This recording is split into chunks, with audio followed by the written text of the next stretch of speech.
Good morning. Good morning, everybody. Look at you guys. Saturday. Who we got here? I see Jack. I see Philippe. I see Defender, Tea Like Oil, Ivar.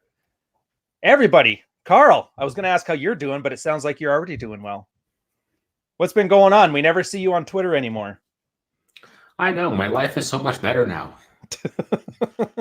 I don't know, man. Some of the memes coming out lately are kind of making me crack. Although you're the one showing me, of all things.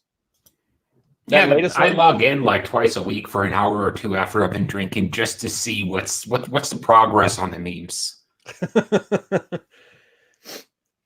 Yeah, what was the latest? Oh, I'm not even gonna. You know what? Whatever. Screw it. People have made their choices. I'll throw the link to the one that you got me on in chat. Makes me laugh. Whatever. It's a good morning. I was thinking this one though. So last time we were on, it was you, me, and Corey, the switched on Corey, and we were talking about planning for your future, the woman optional.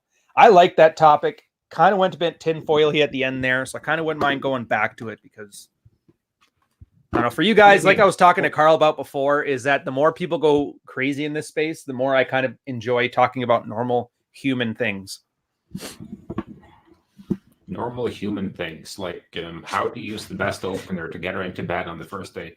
Yeah, little stuff like that, or how to suntan your ass, you know, things that real people have to worry about. I hear if you suntan your ass and red light your balls at the same time, your T levels hit 1800. I don't know what makes it worse, but I don't know if it's like, do you believe it or do you not believe it? At that point, which one is worse while you're sitting there, you know, retweeting it, saying it's healthy? I'm just wondering, I mean, what would I be thinking about if I was laying on my back with my ass up in the air, cheeks spread, getting a tan on it? Plus, what the hell do you do if you get sunburned? See, that's the part I was thinking about. I did a tanning booth once, which was hilarious because my friend was going to hers and they had a free spot for me because her friend managed the place. And they're like, yeah, do you want to get a tan? I go, and at the time it was the summer. So I was already, you know, dark enough. I looked Sri Lankan. And I go, really? Why? I'm like, yeah, I just try it out. I'm like, sure. And they go, do you want any suntan lotion? And I'm, why? And then the girls just kind of awkwardly stared at me and like waited for me to get it. And I just couldn't catch on. And like, oh, that's right. White guys, their dicks haven't seen sun in ever. So they really don't want a sunburn. I didn't take it, didn't need it, felt good. I don't understand. It just made me feel oranger. Yeah, well, I think it's good to talk about practical things like side chick management. Like, what do you do if someone is like a side chick and tries to start messing with your main chick or your life? How do you handle that? Ooh, you know what? That is a good question. I have a feeling you're going to have more experience than me too, because me, I was like, I never cared about one enough to have like a main chick. It was always just like a string of side chicks. No, I just kind of view the main chick as the one with the higher service grade. So what do? You just shut it right down? You play it cool? You just ditch the second one if she raises some rabble or what? No, I just ditch the second one and just go full. I wouldn't say gray rock because that implies that you're consciously doing something to not react. But personally, I just found it better to just get rid of them and find another one. I guess that makes sense. If they start raising hell, you just kind of block them away and get rid of them. When in doubt, go with frame, I guess. Well, the thing is, I like to say that drama is like a vampire. You only get what you invite into your life. Opt-in problems. Actually, and I think I stole that from Black Dragon. That's weird, man. So Black Dragon, I don't know what to think about the guy. On one hand, I like him. His name was Caleb, isn't it? Yeah, I think so. Yeah, so I liked his work. I like reading his stuff. Met him in person at 2018, and I don't know, just didn't rub me the right way. So on one hand, I really like his stuff. I really like his material, but on the other way, as a person, I kind of got a weird vibe from him. So I'm not sure yet. Although I guess his writing is what really matters. So yeah, in the end, you don't have to share a hotel room with the dude. You say that now. But the one thing of his I loved the most was on statistics. You read that one he had about divorce statistics? Oh, yeah. Yeah, I don't know why more people in the manosphere haven't read it, especially when they start trotting out that 50% divorce ratio, because it's essentially a meaning. You capped out there, buddy. You muted your mic. Yeah, I accidentally pulled out the cord. I like it because everybody talks about the 50% divorce ratio as some threat point, so they can't touch women and they have to sex with dolls instead. And he brought it up. He's like, by the threshold of all the checklist stuff you're supposed to do to avoid divorce, he's like, I did all of that, and she still left me. So I'm like, it's kind of people chasing the secondary traits. Like people who get divorced, what was the first one? That higher income people get divorced less. But it's not that earning more money does it. It's that whatever quality that higher income people have tends to be one that keeps relationships together for longer. Neither one of it guarantees she's going to be touching your dick in 20 years, right? Well, I would think so, because if you look at what characteristics are required of a person to make money in a modern economy, it requires some level of skill at something. In order to get that skill, you have to be patient, you have to train, etc. And you have to spend a lot of time. You tend to be more disciplined, more forward thinking, and so on. And all those things carry over into other aspects of your life. Which makes sense. Not to mention you have to have some measure of sales or charisma. Always helpful. Yeah, but I think poor impulse control is the biggest problem in a world full of abundance. So, like, if you're having sex, maybe to focus on it then, as opposed to trying to text another girl on her back? Well, I've always said that the only reason I haven't done cocaine is I think I'd like it too much. Kind of sounds like the Bill Maher was actually saying that he was on Joe Rogan last week, which I don't know why I watched it, but I sat there and I got hooked on it. Although he didn't say it's because he didn't like it, he just couldn't be social on it, but he would love it because he wrote a book off of it. Maybe that's how Gendernomics 3 will work. What, I start doing coke?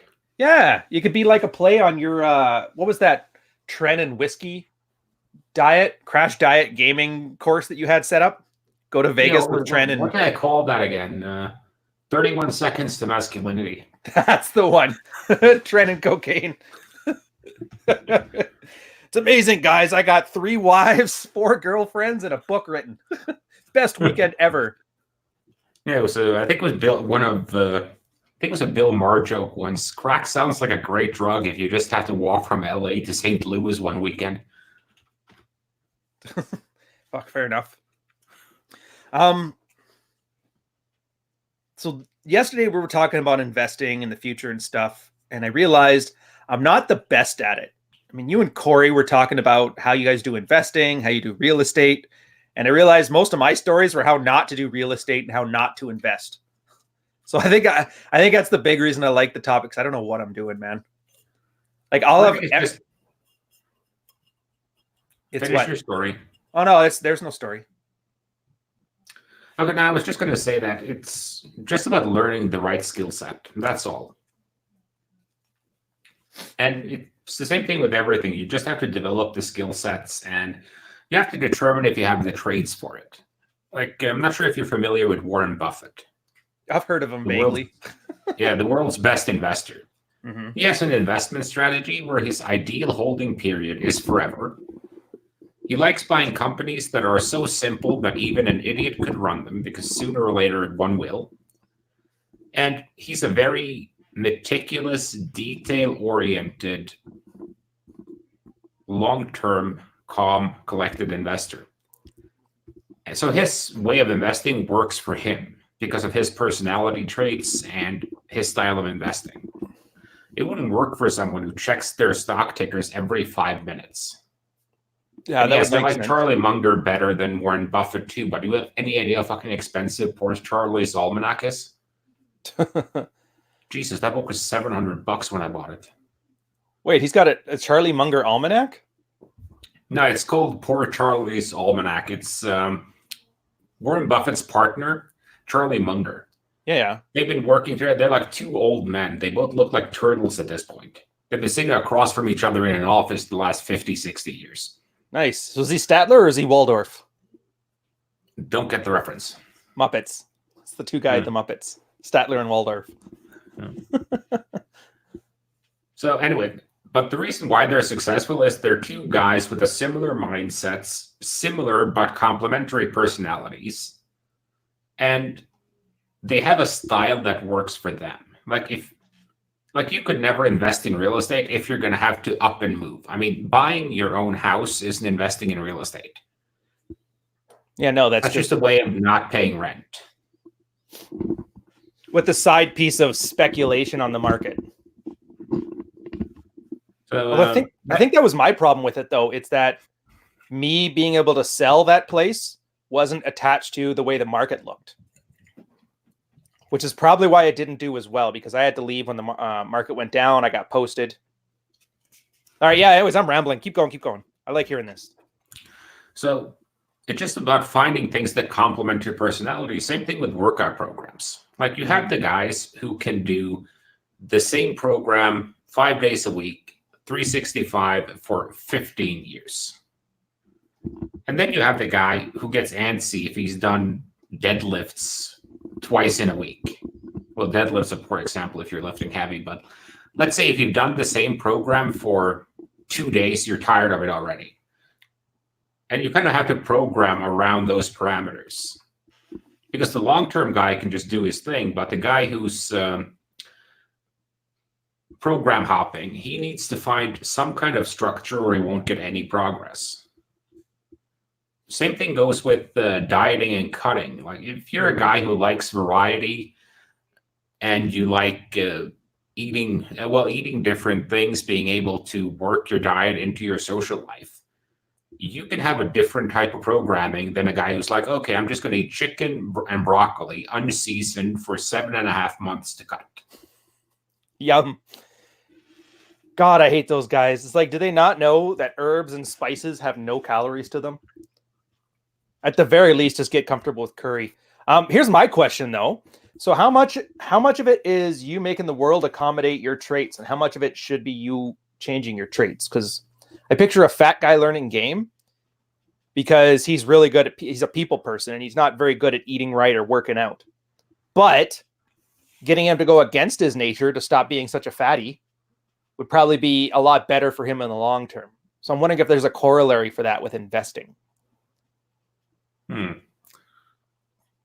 To some extent. I mean, you can't really change the world of investing. Mm-hmm. I just mean the temperament of the guy who is investing. Best thing you can do is kind of find niches that suit your traits. Like you don't want to jump in the middle of a commodities exchange if you're a really kind of shy, introverted guy.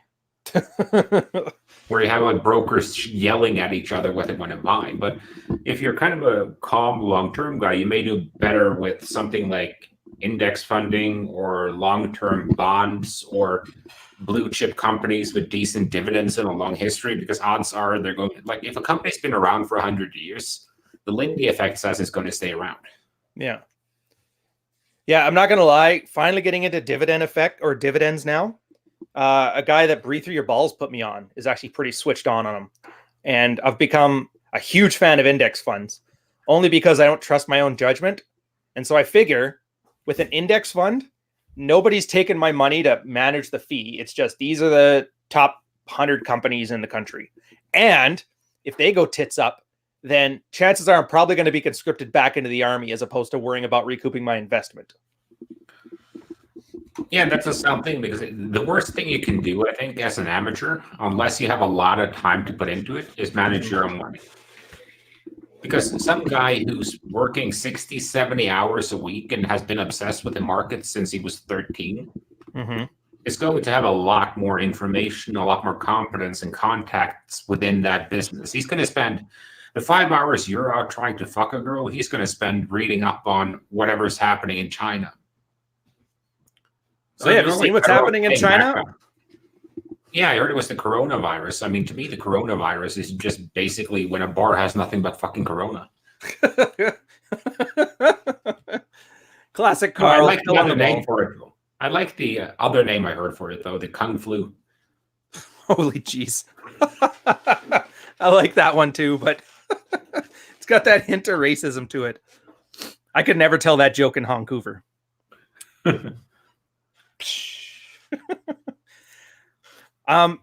So yeah, you're right. Personally, I don't have, it's not that I don't have the temperament to it. I just don't seem to have, like, there's something missing, and I wish I could say what, because if it was, I'd have fixed it by now. And to date, the best thing I've found as far as investing is just self-investing. Like, for example, let's say you want to go into information security. There's a certificate called a CISSP. If you guys don't know what that is, it's or I guess if you wanted to work with infrastructure, what would be a CCNA or CCNP would be an equivalent? Yeah, the CISP, I think. Yeah, okay. CCISP or CCSP. Yeah. The point is, those courses cost a couple grand, but usually when somebody has those on a resume, it kind of commands like a $5,000 to $10,000 better salary. For as far as return on investment, and it's only to a point. I love it because for $3 grand, you can make back that in the first year you're working. And let's say over a 5-year or 2-year contract, you've already made 3 times what the investment's worth. Now, I haven't seen an investment yet that has a similar ROI. At least at first. After a while, if you've got more money than you could possibly spend on certifications, it makes sense to do those other ones. Like, you'll make more, not per cap, like per dollar, you won't make as much, but what's the word for it? Altogether, you'll make more money. I don't know why I'm having a brain fart today with my grade 8 English. Yeah, I was just going to say, I would just look this up here. And if you want to add something like that to your resume, I would go with the CCNA from Cisco combined with the CISSP. Those two together on a resume, and you'll know networking and you know securities. It's very hard not to hire you unless everyone else has it too. Yeah. Because those Cisco courses, they have a premium to them, but it's actually worth it most of the time because you get such a quick return on them. Oh, easily. And even now, like, I know Cisco's kind of like Palo Alto and them are starting to get into the market a little bit too. So it's not going to be forever, but for now, I don't see anybody getting off of the Cisco train. Not anytime soon. But it's also the kind of dumb shit people do. Like, people will pay $2 grand to do a course on social media marketing instead of dropping $2 grand on the CCNA. Yeah, that's a good point too. I mean, why would you ever pay for a course in social media marketing? There are 13-year-old girls who are experts. Dude, you can hire. They're on there with their cam details. Yeah, just go in there and be like, okay, I'll tip you $150 if you just tell me how to be good at this shit. Or just take 6 months and build a brand. Trust me, you'll learn. It's amazing how much you'll learn by just doing something for 6 months. Although I don't have to tell you, you've been doing it too. You found out how it was to be an author. All you had to do was write a book, and now you're in there. Yeah, Jack Napier is asking me what I think about crypto, and I'm trying to figure out how to avoid being flamed in my notifications for the next 3 weeks. You know what? That's kind of what I think about crypto. If I have a strong opinion negatively to it, there's a bunch of people that are going to get mad at me as if I made fun of their favorite cam girl. And that kind of tells me what I need to know. Well, the thing is, I think crypto is, the concept of it, I like, because it's a non-state backed currency and it's independent of every government. And one of my least favorite things, women on their periods, government, and what else? Corona. Well, I'd take the virus over the beer. But anyway, with crypto, it's just the idea of the downside risk. Because crypto, there's a finite amount of crypto. Right. So as long as there are people buying into it, your share will go up in value because there are more people wanting to buy it. Yeah. Plus it's deflationary. I mean, I like real estate for the simple reason that the population is always going to grow and we have a finite amount of land. So probability is we're going to need more land or more demand, build higher. We're going to have to colonize Mars, and I'm not sure if maybe if Elon got off the weed and crazy girls for a bit and focused on his job, we'd be able to get there. But otherwise, that's 200-300 years ahead, and by then I'll be dead. And my dumbass great-great-grandson will have wasted all my money on spice and loose women. Spice, nice reference. I just thought of a great sitcom. Like, Dude, Where's My Car? But it's Elon Musk having to take a colony to Mars to go get his back. So, I think I said it on an earlier show. If you're going to put money in crypto, take the 20% of your portfolio that's allocated to having fun with. Mm-hmm. Which would make sense. Yeah, there's certain structural parts I can't get past. The viscosity of it, or the ability to use it to buy things. I don't enjoy that. So it's always to me it just seems like gold. No country controls gold. Gold has a finite amount. If you want to sell gold, it's not very liquid, and crypto seems the same way. So I'll never, when I see somebody buying a pack of gum with crypto, then I'll kind of buy into that part. Because until people spend with it, all it is just hockey cards or baseball cards. Well, it's a store of wealth, really. But unlike gold, where you have something physical, or stocks, where you also have something physical, because what you have is a part ownership in a company. Yeah. Crypto I guess, yeah, physical in asset backing. And I agree. I agree. Fiat currency doesn't either per se, but it has the confidence of the general public. And it's an accepted, as Ryan said, what's the term again? It's a form of exchange. I can go take paper money and go buy a pack of gum. I can't go there with my Bitcoin wallet and buy a pack of gum. Yeah. And I think what's in the way of crypto now is adoption rates. Because if it begins to become widely adopted, then companies will start opening up for payment with it. It's the same thing with Alipay and WeChat Pay. Oh, yeah. It's virtually unknown outside of China for like 5 or 6 years ago. Which is crazy because they're huge. Yeah, now they're starting to make inroads in other parts of the world because you have so many Chinese tourists coming there, and they want to pay with Alipay and WeChat. Mm-hmm. So companies are opening up and being like, okay, fine, they can do it because we want their money. And it's the same thing. If 2 billion people have money in crypto, then people are going to be inclined to say, okay, you know what, you can pay with crypto.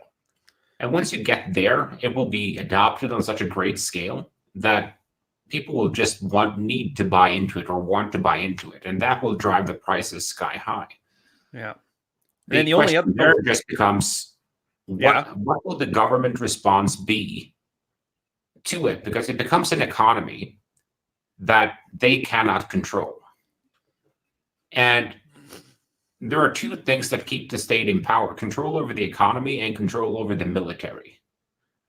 Like, we can joke as much as we want about, puppet governments and the guy in the white suit with 8 mistresses in the Banana Republic, but our governments work on the same manner, just a bit differently. Because if you took away the police and you took away the military, someone would slap the shit out of Justin Trudeau, I'm just saying.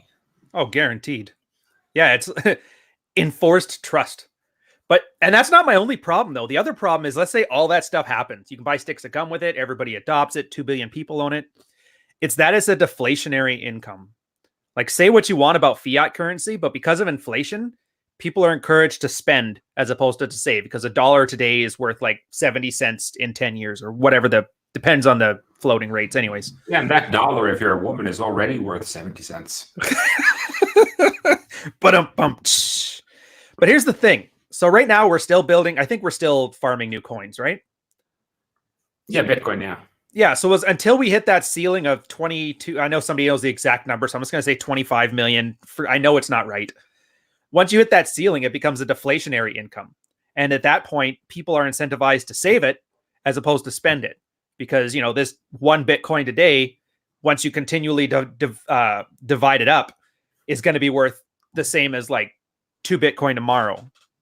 And at that point, it just seems like there's going to be a drag. If it was adopted wholesale, there's going to be a drag on economic activity that I don't think anybody's got a solution for, because they're too busy thinking about, screw the government. They can't control my Bitcoin. Well, also speaking about what's going on in chat here, the Shadow had a good comment. You don't know which crypto will blow up and which will die. And this is very similar to the tech landscape circa 1990 to 2000. Or real estate, 2000 to 2008. Because you had a ton. I'm not talking about the bubble effects. Oh. I'm talking about the diversity of companies, because you had a lot more diversity back then. So you had about 8 to 10 different browsers that all had roughly the same market share. You have a lot of different OS variants that were still struggling to get market share. Mm-hmm. And at that point, investing was kind of unsafe because you didn't know which companies would blow up and which would drop off.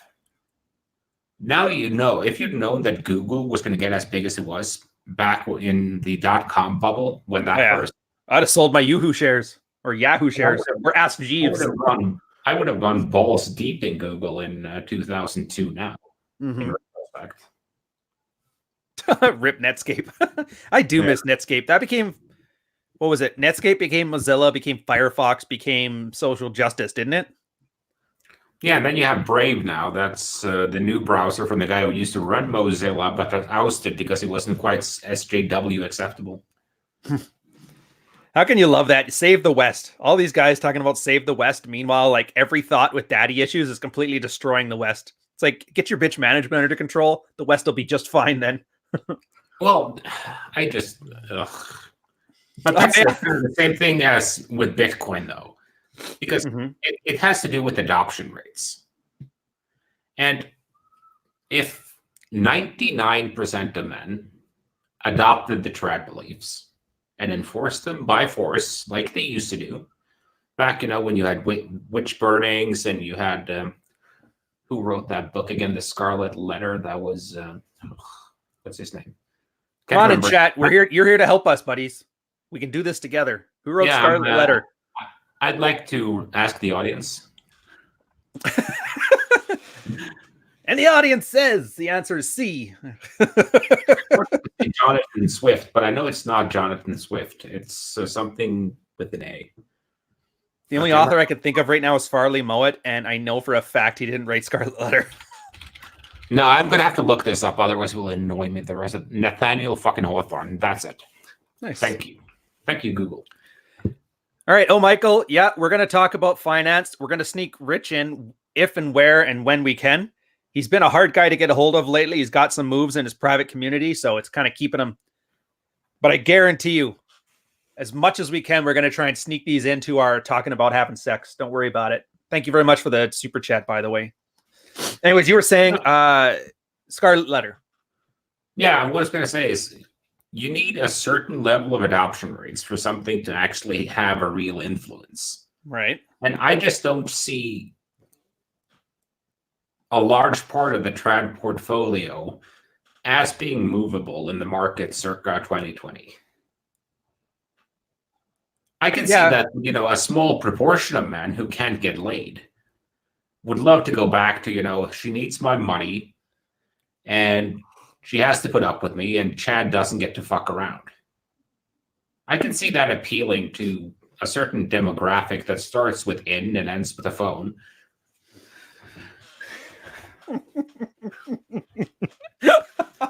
Subtle as always. Subtle as always.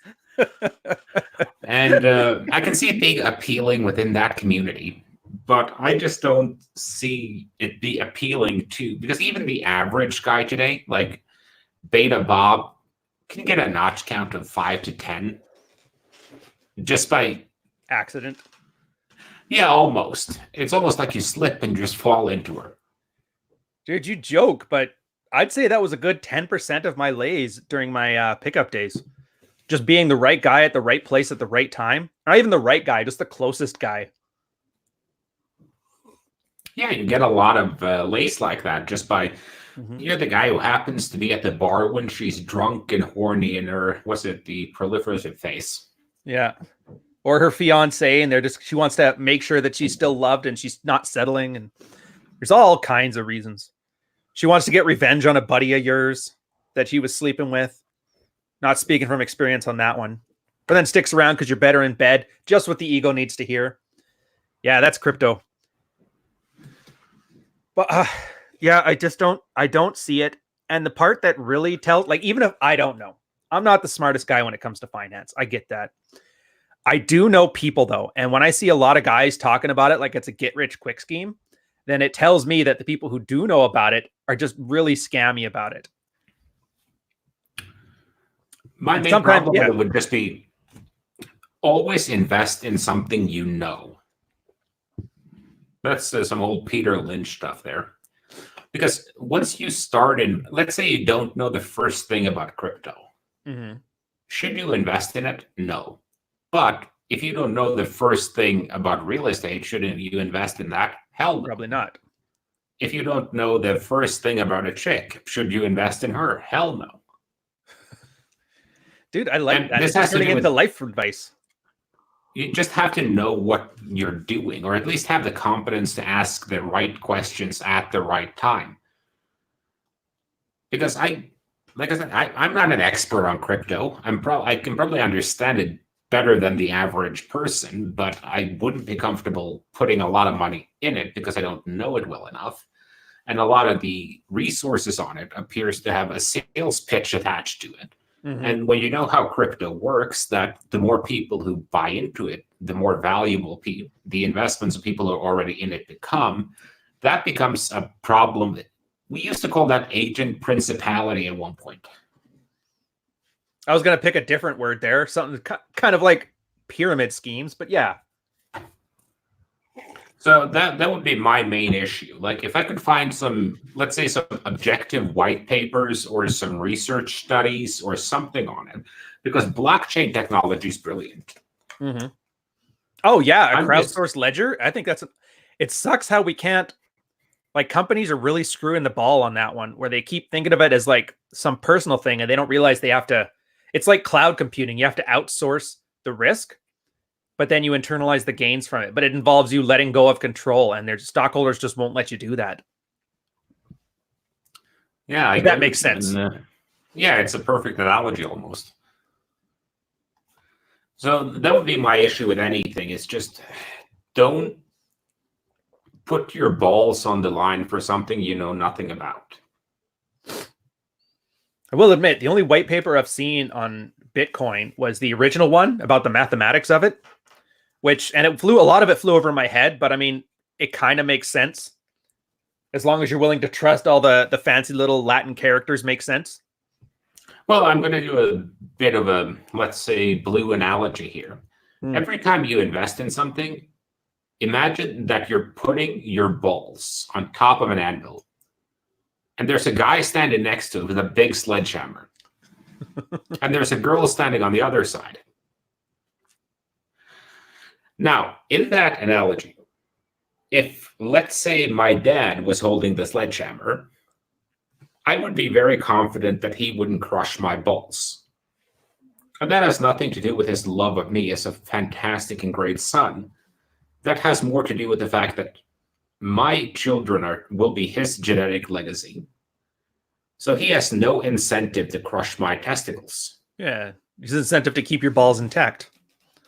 So at that point, you have an alignment between the risk you're taking on, what you potentially stand to gain, and you're knowledgeable about that trade-off between risk and reward. And that kind of ties into Wine More Please's little statement on it too.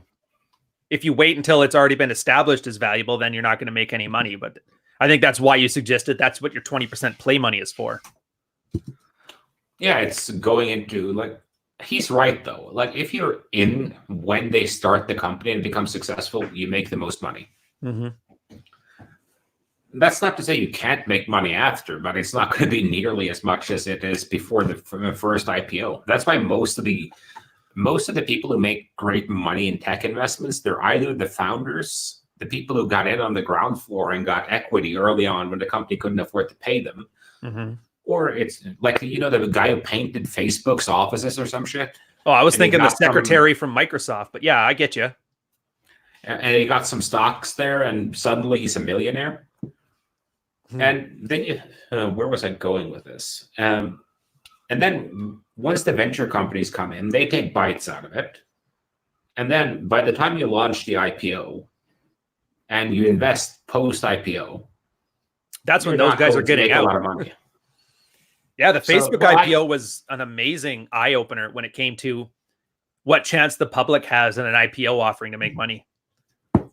Well, I've invested in a few public IPOs, and I've made great money off a few of them. But what was the same between those cases was just the fact that they were long established companies that were being listed publicly for the first time. 2, Right. they had sound business models, and 3, the IPO was priced very well relative to the assets and future growths of the company. Does that even exist anymore, though? You can get them on occasion, but you need contacts. Yeah, because I was going to say, like, look at, was it WeWork and Uber? They're in the news lately. Not one of them. They're in so much debt. They're losing money, but they're valued at insane amounts. It's almost like inversely proportional to the potential to make money over the long term. Like, I don't even understand it. Well, I don't think the investors do either. Because with a case like Uber, they're a platform service. Mm-hmm. Same thing as Facebook, but Facebook's business model is they leech all the data about you and they sell that to people who want to market to you. Or the NSA. But yeah. Yeah. So, but what you need to look for with those is you have to find a sound business model. Like, I'm not sure if Twitter even knows how they're supposed to make a profit off that platform yet. I don't know how much ads make, but they can't be that much. No, in Twitter ads, it's too easy to block. But like, I know Facebook now, one of their major leverages against companies is it used to be you could build a Facebook profile and get a lot of people on there for free. Mm-hmm. If you had good content, you got a lot of shares and you had some good start followers. Yeah. But what happened is Facebook started throttling everything that wasn't done via their corporate platform. So now you have to pay for the same access you got for free back in the day. Yeah, pay to play. So that makes sense as a business model. Same thing with Google. They let you search and give you free email and free cloud storage, but they're always going to sift through your data. Like if you store your wife's nudes on there, they're going to be checking out her tits. Well, it's not just that. AdSense is their big moneymaker, the advertising revenue based on your personal data. That much I get. Everything else that they have, I don't think it makes money because for them, it's just a moat. It's a way to keep some competition from coming in there and taking their market share, which explains why they're keeping YouTube after all these years. YouTube, I don't think it's ever turned a profit either. But as long as YouTube's around, nobody's going to be able to bring Ask Jeeves in there as a competitor to Google, because it's technically their second biggest search function, and it's just a way to lead things to AdSense. Yeah, but the funny thing about that is when the antitrust lawsuits start hitting, because they're going to start hitting soon. Have. That COPA thing was like, that's news to come. I laughed when you watch the COPA or like the child advertising laws finally hitting YouTube, and there were so many people complaining and blaming Google. I'm like, dude, how did you think a $12 CPA would work? That's like $12 per 1,000 clicks. And these guys getting 10 million views from mommy bloggers just sitting their kids in front of the TV while they finger Facebook. And they thought this was normal. Meanwhile, everything that's not a kid-friendly channel was making like $4 CPE. And then not a single person thought this is exactly what happened in the 80s. Do you remember that? I think it was the late 70s, early 80s when they said, okay, no more advertising to kids because they're stupid. So they started making like ensemble cartoons as advertisements instead, with occasional Christian messages at the end. The more you know. Well, you just have to figure out that corporations are psychopaths. Mm-hmm. They have to be. They're designed that way. And that's the only reason why I support regulation, because you can't have like your top supplier of food security, network infrastructure, the internet, public utilities, water, gas, heating, be a psychopath. Like, you don't want Ted Bundy deciding whether or not you get heating in the middle of winter. No, you want Dexter. It's like you can kill people, but only the bad people. It's like you don't want John Wayne Gacy responsible for construction laws. Construction laws. And maybe you could put Jeffrey Dahmer in charge of the meat supply, but I mean, it's kind of questionable. Yeah. Only 4 legs, Dahmer, damn it. What have we told you? The third time. But no, I agree. And it's the thing that bugs me. No offense to you guys, whoever's American in there. It's the one thing that bugs me about America. Everybody, like, there's a big anti-government, and people are so anti-government that they kind of avoid this like very obvious civic duty that they need to have to regulate the corporations that they put in charge. Like, guide the psychopath. Let him know what the boundaries are. You can play, do whatever you want, cutthroat, whatever. Just don't leave this boundary we've set for you. And that's the whole point. Yeah, it's okay to colonize Africa. Just don't genocide hundreds of millions of people in diamond mines, please. Exactly. China figured that out. The communist country is the one that figured that out. Go figure. Yeah, but the thing about China that I actually like about China is that there's the structure of their government. Say what you want about that, but the American government and the government in a lot of Western countries, it's full of fucking lawyers. Mm-hmm. Even lawyers don't like lawyers. Did you see that Carl quote on that? Or not Carl, Corey quote on that? Law would be great if it wasn't for lawyers and judges and clients. Well, it's like I've described the American corporate business model as, fuck you, if you don't like what I'm doing, sue me. I'll see you in court. Mm-hmm. Like when you go into meetings with some of the larger corporations, and I won't name them, the first slide in the presentation is not like their corporate logo or some nice graphic. It's a disclaimer saying that we cannot be held accountable for anything that's said in this meeting. It's like they learned from Apple. It's like a terms and conditions for the meeting. So I just think that to take this a little bit back before we started hating on corporations, they're making America great again. To go back a little bit I think it's important to kind of learn to know your personality. Figure out what are the good sides of your personality and what are the negative qualities of your personality, and how do you leverage the good parts and limit the effect the negative parts of your personalities has on you. Like if you're prone to depression,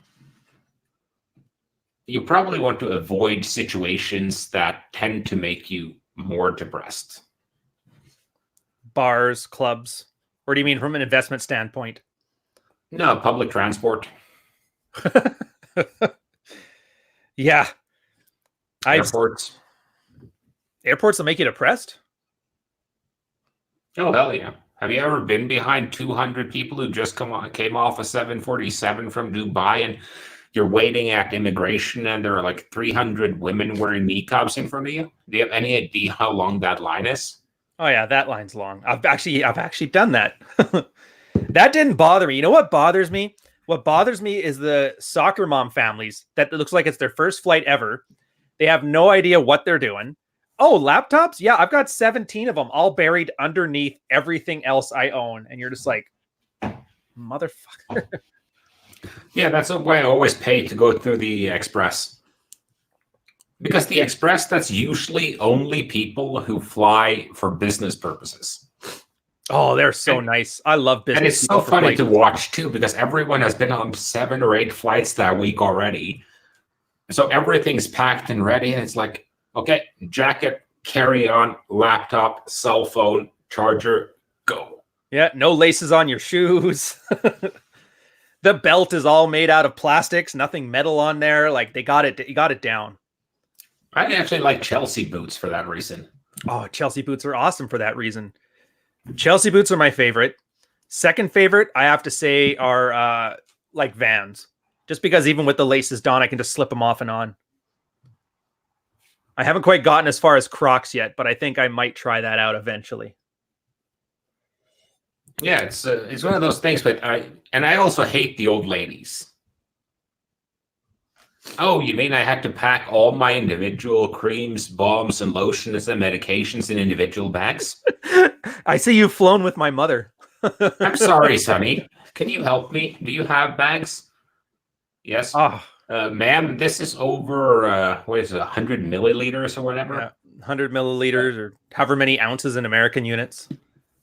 Like, you can't take that on. No, but son, I just paid $200 for that one. Can I use some of it and then take it with me? Or like the guy, I ended up behind a fat dude once at an airport who pulled out a Subway sandwich and 4 pounds of M&Ms from his bag, and he couldn't take them on. So he was standing at the security checkpoint for an international flight, deep Subway sandwich and eating M&Ms. Jesus.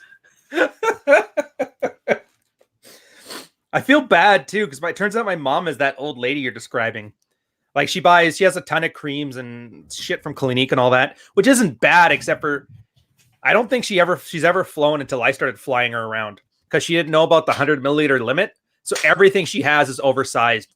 First flight I ever took with her, I'm like, all right, that's it. Ever since then, I always do like a pre-inspection before we even leave the house.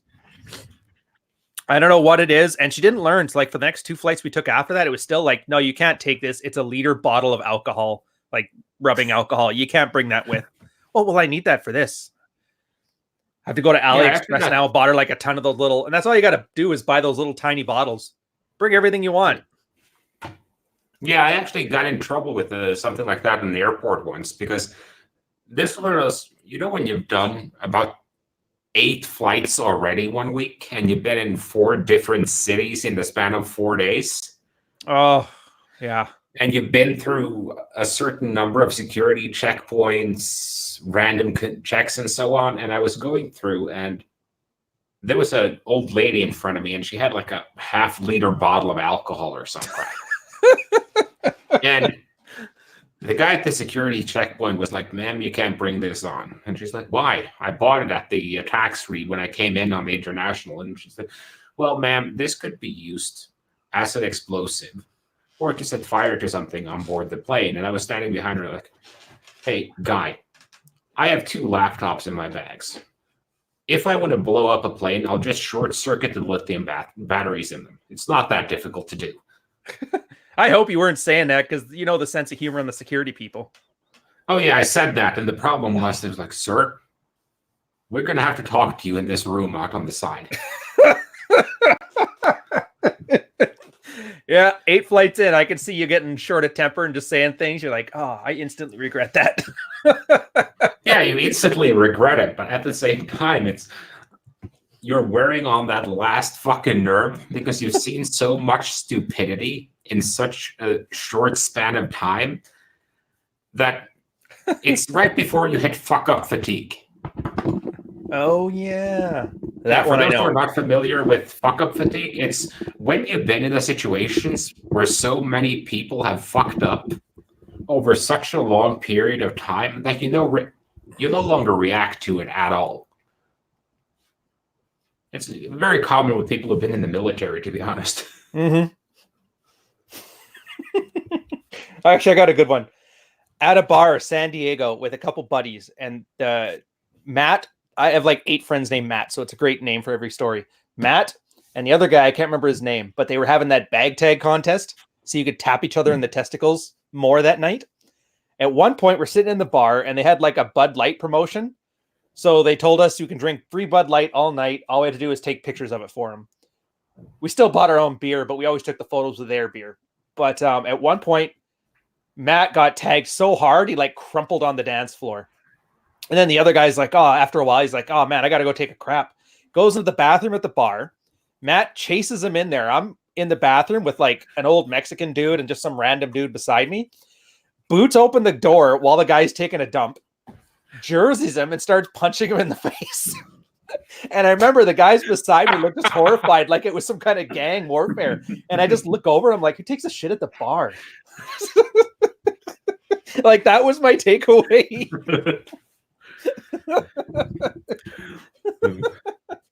But yeah, I'd say your assessment's accurate. Everything gets turned down a notch.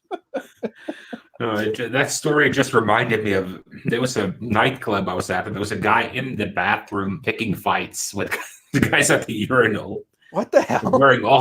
Wearing all white.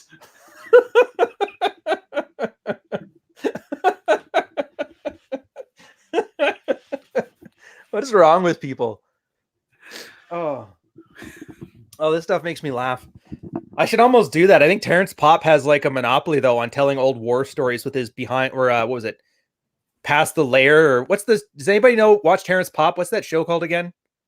Live from the Lair. Live from the Lair. That's the one. Yeah, he's stealing. And I'm not gonna lie, hard sea trade sailor stories are not gonna match up to fucking Ranger stories. So I don't think I'm gonna be able to get in on that market. No, I love that. He had one story about apparently some ranger got roughed up at a bar or something. Oh. And all of a sudden, two ranger companies show up at the bar ready to kick ass. And then after the fight, when the police arrive, all the ranger and the military police arrives, just all the rangers scatter in the woods. Of course they do. And they have dogs after them. And they're killing the police dogs as they're running through the woods. Jesus. Just that sounds like the plot for First Blood. Well, Not it has gonna to be lie. said though that rangers are a special breed of. They have a very special mentality to them. All special forces do. Yeah. Like I remember, what's his name? Andy McNabb, the British special force guy, wrote a book. Mm-hmm. Kevin Dutton, I think, mentions him in Wisdom of Psychopaths. Because they had him tested on like a psychopath test. And he tested exactly like a psychopath. Yeah, The which question makes is sense. that conditioning or not? I'd say a lot of it is, but a part of it is, like, have you ever, Clearance Diver Prelims, JTF2, and Sartex are the three, like, Canadian Special Force type units. Search and rescue techs, clearance divers are like the bomb disposal, divers, underwater welding, all that crazy shit they do there. Plus they all like assist each other, and JTF is like our version of Rangers, I guess. They're pretty cool. And they have a 2-week prelim that's way harder than anything ever. And the whole purpose of it is if you have 20 people that want to be JTF and you have 2 spots open that year, the whole point of that course is to make it punishing enough that 18 guys quit. And the problem is they've self-selected against 20 people out of like the 80,000 that really want to go. So it's very hard to get people to quit. I remember my buddy, I have 3 buddies who are clearance divers now. 2 of them passed the prelim, 1 failed. Well, actually, I guess 4. 1 failed, 3 passed. And the ones that passed were the ones that were either too stubborn or too crazy. Like there's something about them you can just tell isn't right. And I wouldn't trust them with my dogs kind of thing. And the one guy who didn't get in there, it wasn't because he wasn't physically fit or able to take the pain. It was because one of the guys who was running the course, who was also was going to be one of his peers when he got out, just didn't like him. And I think there is why they kind of self-select for a guy with the proper amount of psychopath to him. Because then all they did was they just amped everything he did up 50% until he quit. But I would not be surprised if the psychopaths were the ones that tend to thrive in those environments, and then they kind of self-select for their own because they're the only ones that they can trust in those environments. Well, it's the same thing with why you get a lot of psychopaths in high levels of management, in finance, or in my field of work, because it's the way it is. You just self-select for people who have those traits. Mm-hmm. Like with finance, you're always going to go for the guys who are kind of egocentric, and self-serving, but they also have to be charming enough and good salespeople. Like, I don't think analysts on the average are more psychopathic. I think the brokers are. Which would make sense. Analysts don't have to talk to people. They just have to analyze. Well, if I was going, I would say the Spurgs should become analysts and the psychopaths should become brokers. It's the circle of life. That and then the normies become customers. What's his name? Michael something, the guy from The Big Short. He has Asperger's. And he's fairly sure that that's the reason why he figured out the subprime crisis was going to hit. Because he was the only guy, because of his autistic obsession. No, he was the only guy who could sit through like a 47-page subprime mortgage contract. Oh, he was the dude. Who played him? The guy who played Batman was the one who played him in the movie, right? Christian Bale. Batman? Christian Bale. That was his character in The Big Short? I don't think so. Let me look it up. I never watched the movie. Oh, it's pretty good. I mean, I followed the housing crisis stuff well, and you could tell it's Hollywood, so they kind of drummed it up a bit. But he actually played a pretty good autistic guy. Like, I was convinced. Yeah, it's Christian Bale's character. Yeah. But you're right. Yeah, because I remember at one point they said You don't look inside those things. There's thousands of mortgages. He goes, yeah, I looked at every one. But you're right. I've got as good a work ethic as anybody. And I know for a fact I wouldn't be looking through thousands and thousands of records just to answer a question in my head that wasn't directly applicable to the job. No, but it's also kind of why if you take are you a good candidate to take the Cisco CCNA? They actually ask you questions that are similar to that, because one characteristic I've noticed about people who work in tech, they like asking questions, and they're kind of obsessive about finding answers. Because I'm not sure if you've noticed it, but every time we do a show, I get annoyed when I don't know the answer to something, and I have to go find the answer to it before I can focus back on the show. You've done it twice in this show already. And that's just a personality trait that it's very good if you're in tech. Because most of the time, even something simple like if you're working as a technician, every error you get on any part of your network, someone's had that before. So your first avenue is just going to be to Google it and see, okay, has anyone dealt with this before, and what was their problem? Because that will eliminate 80-90% of network failures. Is just something that's happened before to someone else who has probably written about it on either a forum or in a white paper or something. Oh God, you could make a career out of just using Google and applying the steps that others have done. It's amazing. But I'm with you too. I love the tinkering part of it, where you can actually, it's like that when you're a kid and you take apart stereos because you want to see how they work. That was the part that made me pretty good at being a tech. Didn't quite have the autistic level stuff like you did, where it becomes an obsession, which I think is limiting, but I think either one of those traits are good. It's just kind of it's somewhere between an OCD trait and a force of habit. So like 5 years ago, I moved into a new house, and I had an ISP that sucked dick. I'm not going to say which company it was, but it starts with com and ends with cast. And I had major problems with my networking. So at this point, I was like, okay, the modem there seems to be something that cuts my internet. And I just replaced every part of everything I had control over: routers, modems, switches, cables, network cards. Everything was switched. There was no problem. So when I got support on the helpline, I was like, well, I've checked this, I've checked this, I've checked this, I've changed all the infrastructure, and it still won't work. This has to be a problem with the line. Yeah. I didn't have to deal with that. He just said, okay, we'll send a tech. And they figured out there was a line break. Nice.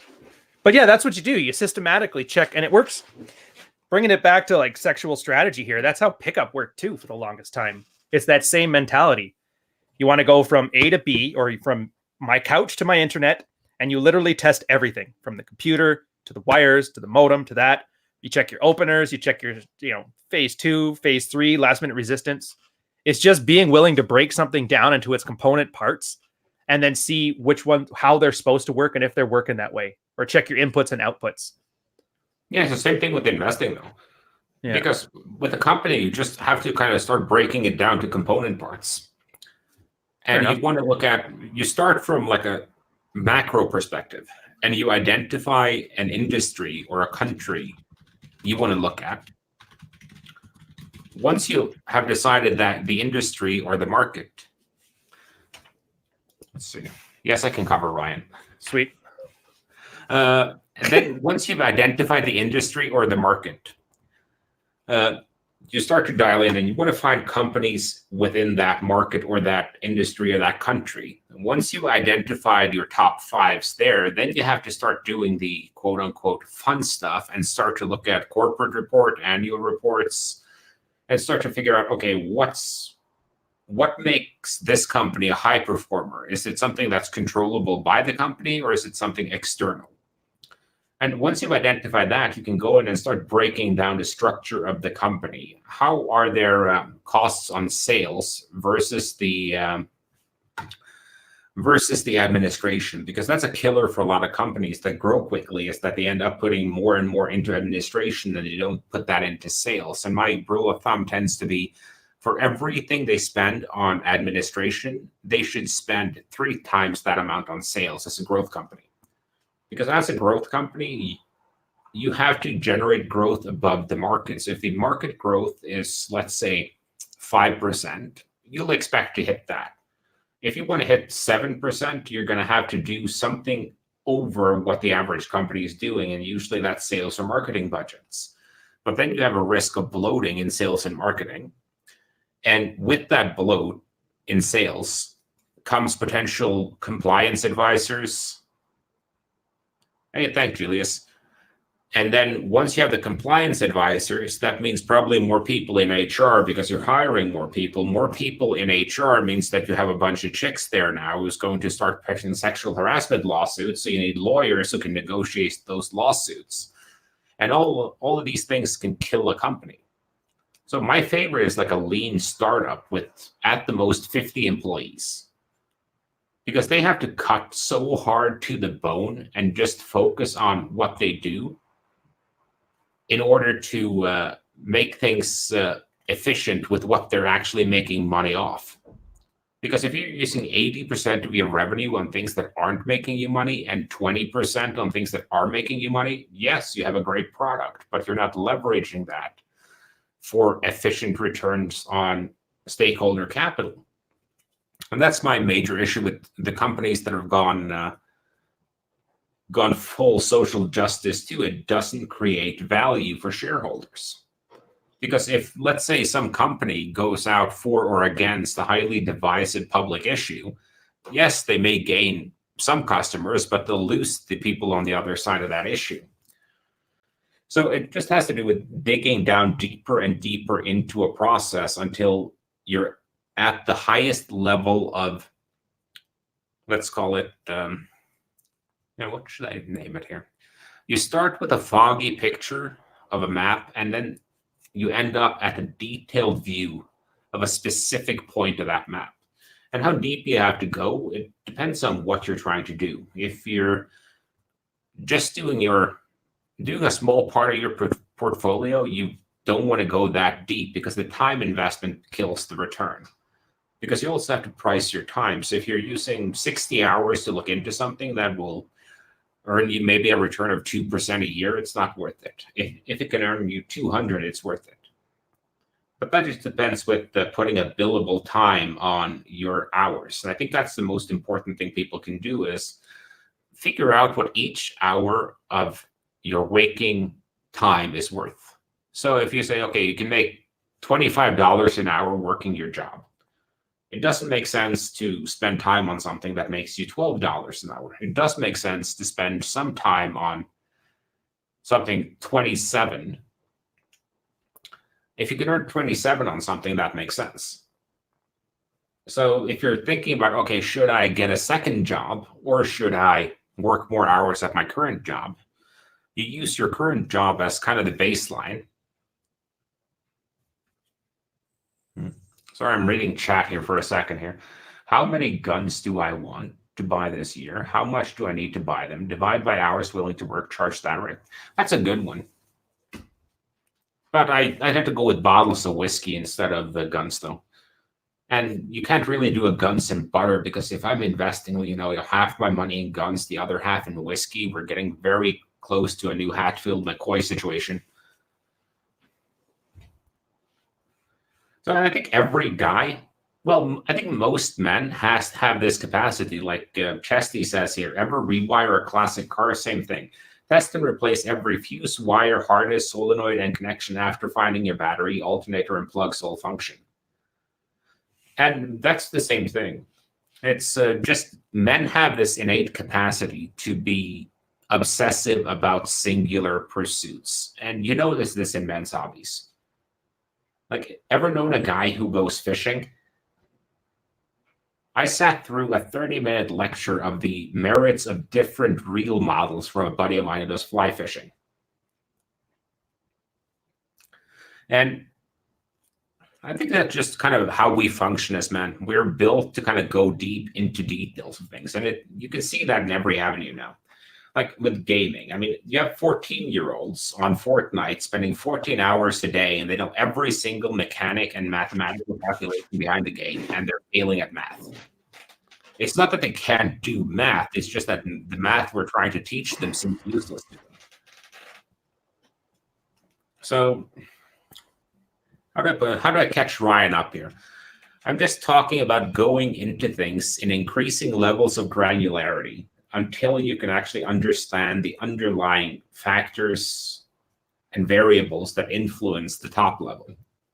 Ooh, well, here's my question to you then. Do you prefer going in top down or ground up? Like for you, is it preferable to understand the theory and then get into it? Or is it preferable to get started, and as you do it, you start seeing problems, and then the problems kind of get solved as you learn more about it? I do a bit of both. It depends on what I'm doing. Like, if you're building something, you kind of have to start bottom up. Because let's say you have a finished product in mind that you want to make. Right. And you want that finished product to have a set of capabilities. Then you have to start to break that down. Let's say you have a gun. And let's say you have a machine. You want to build a machine gun. And I'm just doing this because I read an article on Kalashnikov the other day. Okay, the top capabilities you want this gun to have is robustness. You want it to be able to tolerate just about any kind of environment and function. When you start to break that down, you start to look at the component parts of the firearm. And you can't make anything too tight, because have you ever shot a competition-tuned pistol? No.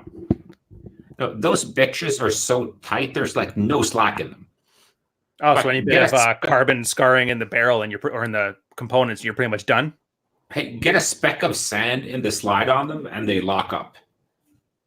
Like, ever shot a Kalashnikov? I have not fired that either. No, firing that gun feels like driving an old Soviet car from the 1970s. That I've done. Go over 30 kilometers an hour and every single part of that car shakes. Yeah, good old Lada. Those, I liked it though. That was a nice little truck, but I get what you're saying, where it's like every problem can almost be solved with a hammer, but at the same time, like it's missing that smoothness that well-created machines have.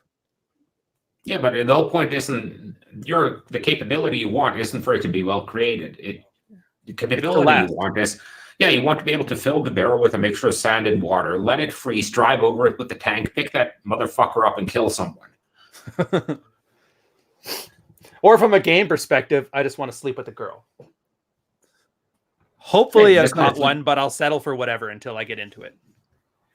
And, that becomes the trade-off between what Chess deemed the obsessive detail orientation and the Leroy Jenkins. And I think a lot of guys who are naturally good at game are the Leroys. Oh, 100%. They see 5 hot girls, they're drunk as fuck, and they just walk up to those rails like, Leroy! Boom. At least I brought chicken. And the next day when their buddies are giving them shit about banging a 450-pound girl, they're like, hey, fuck you, I got laid. Yeah. I'll take her over my hand. Well, that's what I was thinking too. The same thing. Because at the same time, like obviously we're here. We love the theory of the manosphere or whatever. What do we call this again? Did we ever come up with a better name for this other than the gay nightclub? No, why don't we just call it the gay nightclub? All right. The gay nightclub. It's a meme. It is a meme. That's probably healthy. Because it becomes very hard for the mainstream media to be like, these misogynists in the gay nightclub are ruining America. Hey. So you've essentially made dick butt for us. Yep. There are some 2010 memes for you guys. Yeah, I like oyster sphere. Yeah, we like theory as much as the next guy, but honestly, I never got into this space with theory. Like, I made it a chapter into Mystery's book, and the first one of his DVDs, and then I started using it. And I ran into problems, and then I went back, and they ran into problems. I went back. Once I kind of got a handle on things, it wasn't until then I learned like the theory and the overarching stuff. And coming into this, like the red pill obviously came after all the pickup was done with. And I think, and I think you're right. It is a good way to kind of do it like a co-op program. Yeah, I just like to start with, I need to have a top level view of everything. So I know roughly how the whole thing is supposed to work. Because you can't really work on something that's detailed without knowing what performance or what you want out of it on the top level. Assuming the end result is something known. I guess we should kind of preface if with it's that. something unknown, you just have to then you just have to have a goal and work towards it. Yeah. But most of the time, the desired end result is something known. Especially with game, you want to get laid, or you want a relationship, or you want whatever. You want to save the West. You want to save the West and talk smack on Twitter. You know. Yeah. To each his own, but save young girls from their eggs. That's actually one of the funnier side diatribes that to each his own is actually in German is jedem das seine. Mm-hmm. And that was actually written over the gate into Buchenwald, the concentration camp. Oh.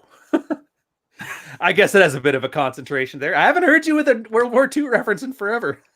Well, that's actually one of the funnier things that if you look at it, and this is kind of a side note thing here, but if you look at there were only two signs over those camps that had kind of slogans to them. Mm-hmm. There was the Arbeit macht frei, which everyone knows, and the Jedem das seine from Buchenwald. And both have kind of a dark, sarcastic feel to them. Typical German. Because if work makes you free, because the only way you're free is if you're dead, and we're going to work you to death.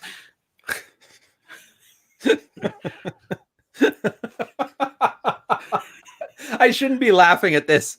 Sorry, New York Times. I'm very sorry. I take it back. No, I'm not making light of it. I just found it to be. It's kind of like same thing with British humor.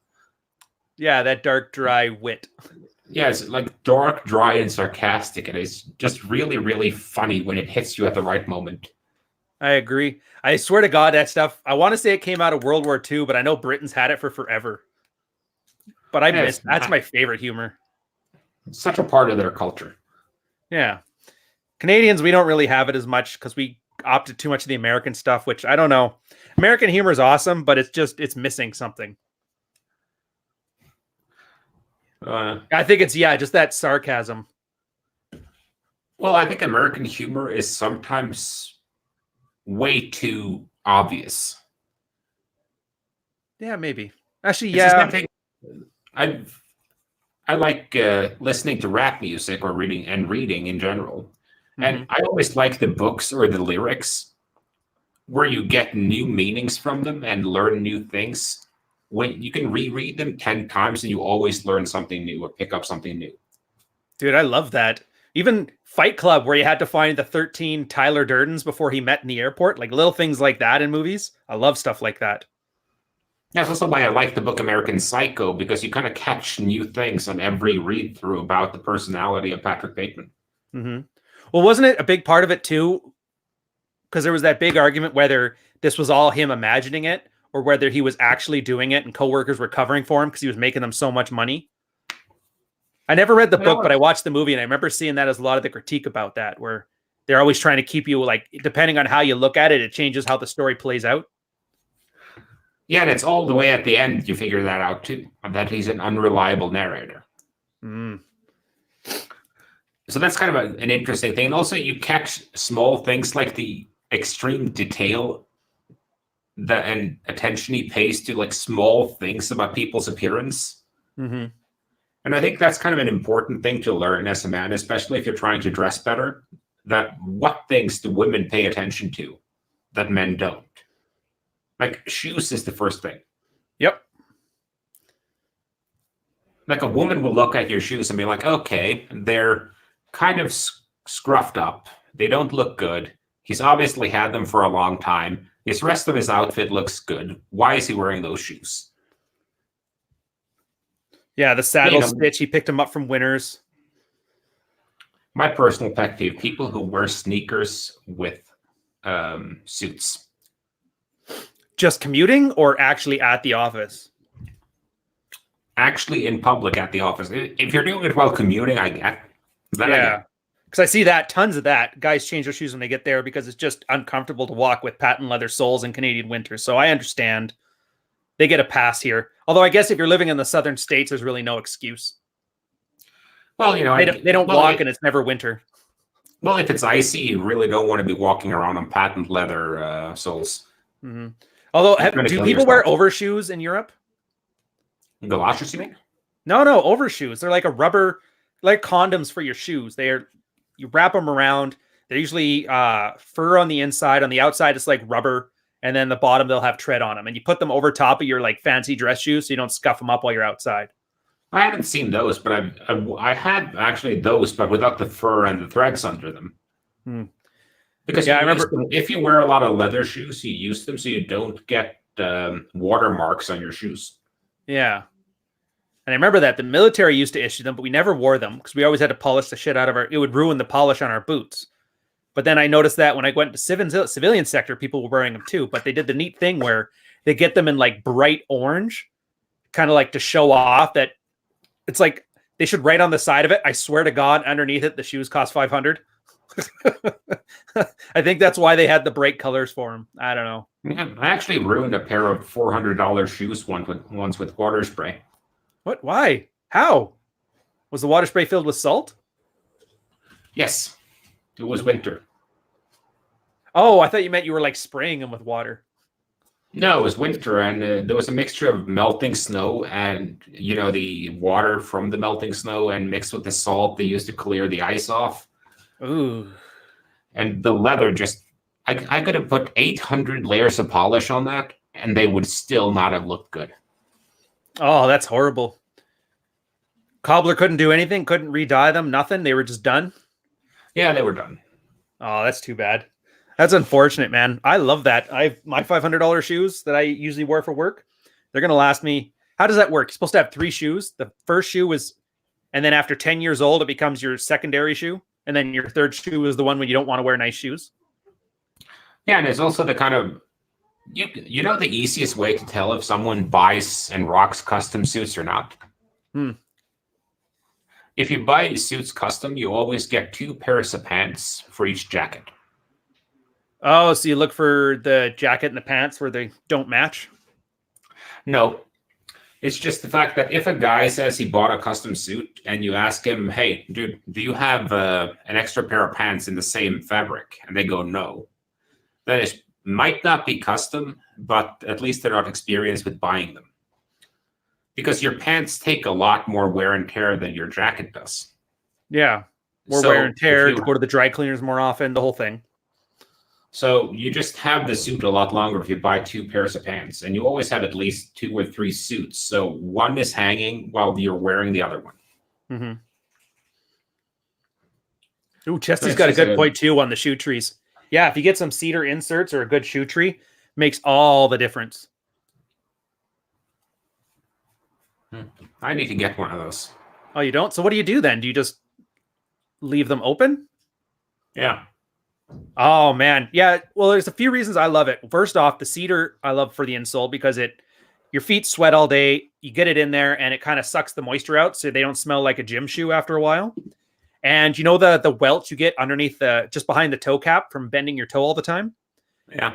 It tends to keep that from looking too much like, I guess, a military boot.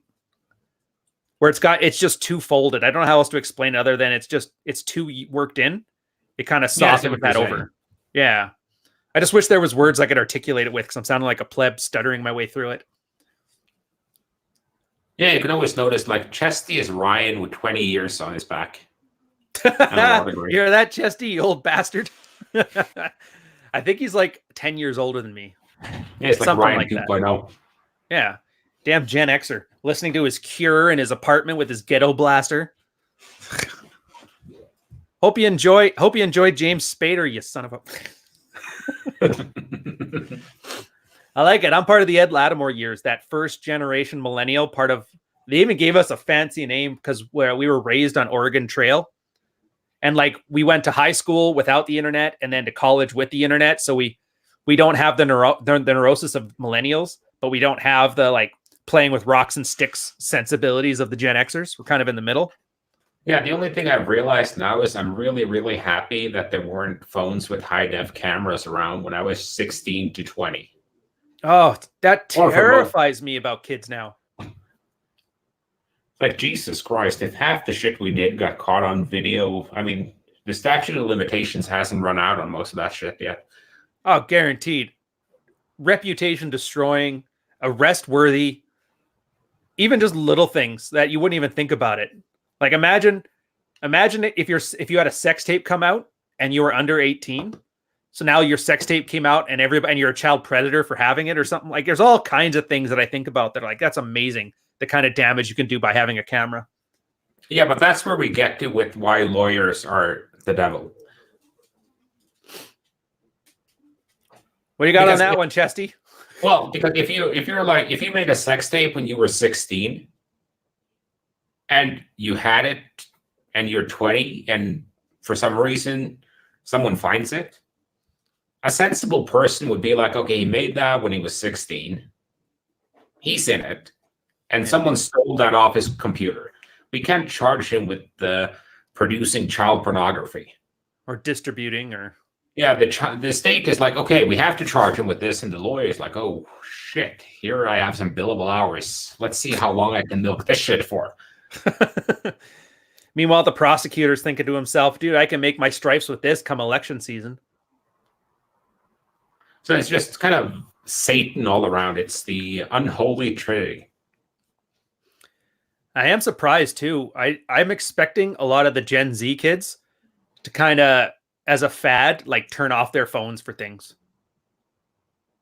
I don't know if they do it. I'm hoping they do. I know I would in their position. I do that now. Like there's a lot of things, personal life stuff. I don't tweet about it. I don't talk about it. Dude, if I were to get an enema, the first thing I would do is not get one. The second thing I would do is never tell anybody about it at all. I don't know. I'm kind of looking forward to the first Manosphere AMA on getting your prostate checked. Actually, that's not too far off. When are you supposed to get your first prostate check? Is like 45 or something? Yeah, something like that. Oh, yeah. I think Roosh is about that age. Unless that leads to butt sex afterwards. Who knows? Well, I'm going to take a cue from my dad there. If I'm supposed to die of prostate cancer, I'll die of prostate cancer. It's the opposite of that from my cold, dead hands. Keep your cold, dead hands off of me. I don't know, man. No, but I think that's kind of the problem, Chest, is that the government is 20 years behind the public, and the laws are 200 years behind everything else.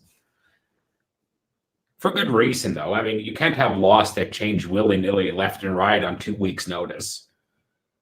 But on the other hand, when you have technological evolution as rapid as we've had the last 20, 30, maybe 40 years, the laws are just left behind. I mean, look at most of our laws probably came on the books before 1950.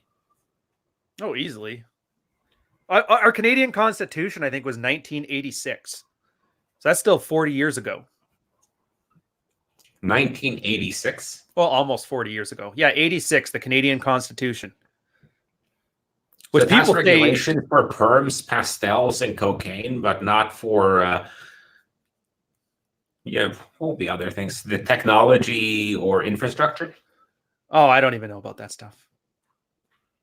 I just know our Constitution was pretty cool, and that was back in the day when politicians used to choke reporters. I miss that. I miss that Canada. Great, Jen. Awesome. I miss the era of British politics where shit talking was kind of like where politicians were openly shit talking each other. Oh yeah, I miss all that stuff. Thatcher got to power because she would basically destroy anybody who said a side word at her. The only other girl she liked was the Queen. A savage time. I miss it. But I do like, that's what the one reason I like to watch debates in the Senate or the House of Representatives, because the Americans have it's part old school, part new school. So you get statements such as, Will the honorable gentleman from Kentucky please sit his inbred ass the fuck down? So you got to go parliamentary, though, where you can't actually talk to them. Mr. Speaker, somebody needs to tell this inbred yokel to sit his ass down. It's always like you're asking Mr. Speaker all this stuff and inferring. It's all very backhanded, but it's got that British snark to it. And I kind of see where the humor comes from now. But I guess too, before, and speaking of like video cameras in public, before our Senate and our House of Representatives had cameras in there, guys used to wear the Dawn cherry suits, like hardcore plaid and fancy patterns. Everybody switched to those dull blues and grays then once they actually got on camera. And now it's all just like photo ops hoping to get an election thing. Sitting there arguing over who's a better feminist. One of the things I loved about British politics, though, was just the straight savagery. And it comes from them being a very class-based society with a very strict kind of code of conduct. And the best example of that is from Victorian England, because everything was prudish, everything was supposed to be appropriate. And many of the nation's most celebrated poets spent their free time writing dirty limericks, usually about the aristocracy or the clergy. I still can never figure out their class system, how you could be upper class but not rich, and you could be rich but still lower class. Like the whole thing, I think you have to live there to fully understand it. Well, it's similar to India, though. Oh, in that case. Well, the whole thing with this, you can be a rich member, you can be very rich, but let's say if you're a merchant, that's not as good as a broke nobleman, because to be a nobleman, you have to have some form of history and a level of upbringing and so on. Yeah. That nobody's obligé. Yeah, something like that. No, but let's see. I'm going to try and remember my favorite dirty limerick from that Victorian era. There once was a bishop of Birmingham who liked to fuck little kids while confirming him. The dirty old bossock pulled up his cossock and pumped his episcopal sperm in him. That's pretty good for Old English. And that's one of my favorite YouTube videos ever. Christopher Hitchens reciting dirty old limericks. Dude, I still watch, like, binge on Christopher Hitchens videos every now and again. I'm actually turning into a fan of his brother now, too. Yeah, like, that can't be easy, though. Imagine having to follow Christopher. Yeah, well, I think that's the part he hates. He's like, Christopher was following me because I think he was the older brother. Or was he not? Not that it matters. The only difference is I believe in God. And younger. Okay. Yeah, Christopher is younger, and Christopher was funnier. Like, Christopher is he's the Steve Jobs to Peter's Wozniak. Oh, no, Bill Gates. Because if you look at Steve Jobs, my favorite Steve Jobs quote was something like, Bill would have been a lot more of a funny guy if he dropped acid once. But yeah, I'm with JD. He's snarky, grumpy. He's literally the grumpy Muppet. Or what's that? He's Oscar the Grouch. And with this Brexit stuff, I actually tried to follow it as best I could. And he was probably one of my better sources because he could actually talk about it without calling people misogynist or Nazis or whatever the hell, which is so rare nowadays. I'm starting to wonder too, like, is Britain as an investment vehicle?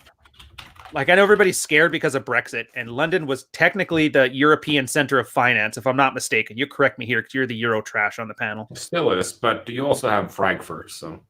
Oh yeah, but that's the thing. So with Brexit, is European finance like turning into Bitcoin where it's all Wild West, or is this largely just public spectacle and a lot of panic, but nothing's really changing? I think it's just a lot of public panic, but it's one of those mindsets that came into play post-World War II, that everything is supposed to be static. Yeah. It's like no borders are ever supposed to change. No power dynamics are ever going to change. That's why France are parading around like they've mattered since Napoleon. I mean, France hasn't meant jack shit since the early 1920s. That was the last time they had influence on culture, the last time they had influence on literature or anything culinary, or came up with, like, Victoria's Secret make better lingerie now than the fucking French. That's gotta hurt too when the Americans are taking over for fashion. That was like their one thing. No, but some of the Napa Valley wines are getting to be on the same level, and the Italians are pulling up black on France as a wine country. So, and they don't have much of a military. Their public finances are in disarray. Mm-hmm. And the head of their government married a woman who's 30 years older than him. I mean, Yeah, France used to be one of these cool countries where like the president of the republic had like 3 mistresses that were like 19 years old, and he was in his late 80s. Now we have one secret ones too. They all knew them everybody knew them by name, just didn't say anything. Yeah, so it was just an open secret. And the whole thing with that is they get to parade around because they were important back in like 1950. Well, let's say 1900, up until, let's see, 1930. And they were still kind of living off Old Glory when World War II happened. And yeah, for their 15 minutes of battle. And then they became central in the coal and steel union when Germany, England, and France started that, which was just a way of kind of getting the Germans to stop fighting everyone. Mm-hmm. I mean, Germany at that point were like the drunk guy at the bar at 3 a.m. whose wife just left him, and he just wants to fight anyone to feel alive. And at that point, that evolved into the EU.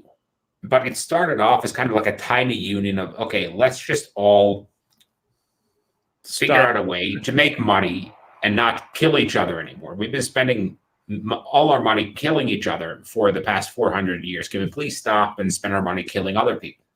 Yeah, it's not, I don't want to, it's not because they wanted to. It's because of after World War II, they were basically, we created weapons that were so good at it that if they kept doing it, they were essentially just going to glass the continent. So it was more of like a, look, we either glass this or we fix it. The French still hated the British.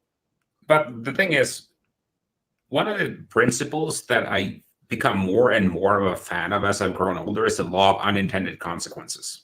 Oh, God, yeah. Just on the level that anything you do will have consequences that you could not possibly foresee. Mm-hmm. For instance, when they started with the open market and everything in the EU, they couldn't possibly foresee that someone 30 years later would have an open door immigration policy. I mean, that one was kind of hard to foresee too, because I mean, you can't have open borders between a bunch of countries without a strong external border and a joint immigration policy. I agree. Yeah, what's the triangle? Social safety net, open borders, and fiscal responsibility. Pick any two. Yeah, something like that. And it's the same thing with the United States. Imagine every state could set their own immigration policy. Dude, Canada is sort of having a bit of an issue with that. Quebec always likes doing its own thing. Like, do you know they actually meet foreign leaders, like the government of Quebec, outside of the Canadian government? It's freaking annoying. Yeah, I'm not sure. Is getting cucked by a bunch of French guys. Yeah, but it's always been going on, and I don't get it because every time they get called out on it, that's when they make a referendum for separatism. It always fails, but then nobody plans for it. Everybody's market, and here's another thing for investment. Everybody's market freaks out every time Quebec talks separation, but they can't. First off, anybody under 50 doesn't want to, other than like, what's that guy's name? Garapy, that stupid dude that's on Andy Worski, that French white nationalist guy. He's like the only guy under 50 who wants a separatist, and they're in so much debt that if they left, yeah, exactly like Chesty says, it's basically like California. A huge potential money-making province that's completely indebted to everybody else. So they couldn't leave if they wanted to. Well, the whole reason why it works, though, is you still have joint federal policies. Mm-hmm. Like, with the U.S., for instance, the U.S. dollar is based on the aggregate results of all the 50 states, not just one single state. The problem with the EU is you get countries like Greece, Italy, Spain, that are countries that spend money like a drunk guy on a serious coke binge in 1987. Yeah, which worked when the lira was 1,000 to 1 for a Deutschmark. It doesn't work when you're borrowing on the same level as Germany, who are basically sitting there eating gruel.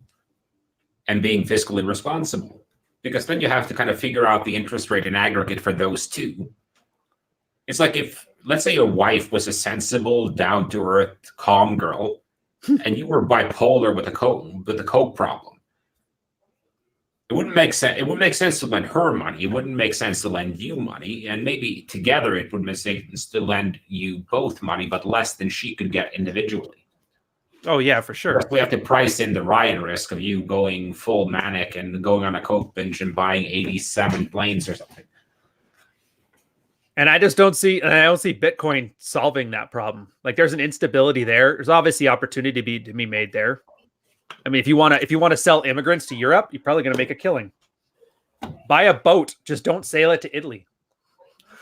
That's a good one. Quebec is the chick who keeps threatening to leave you.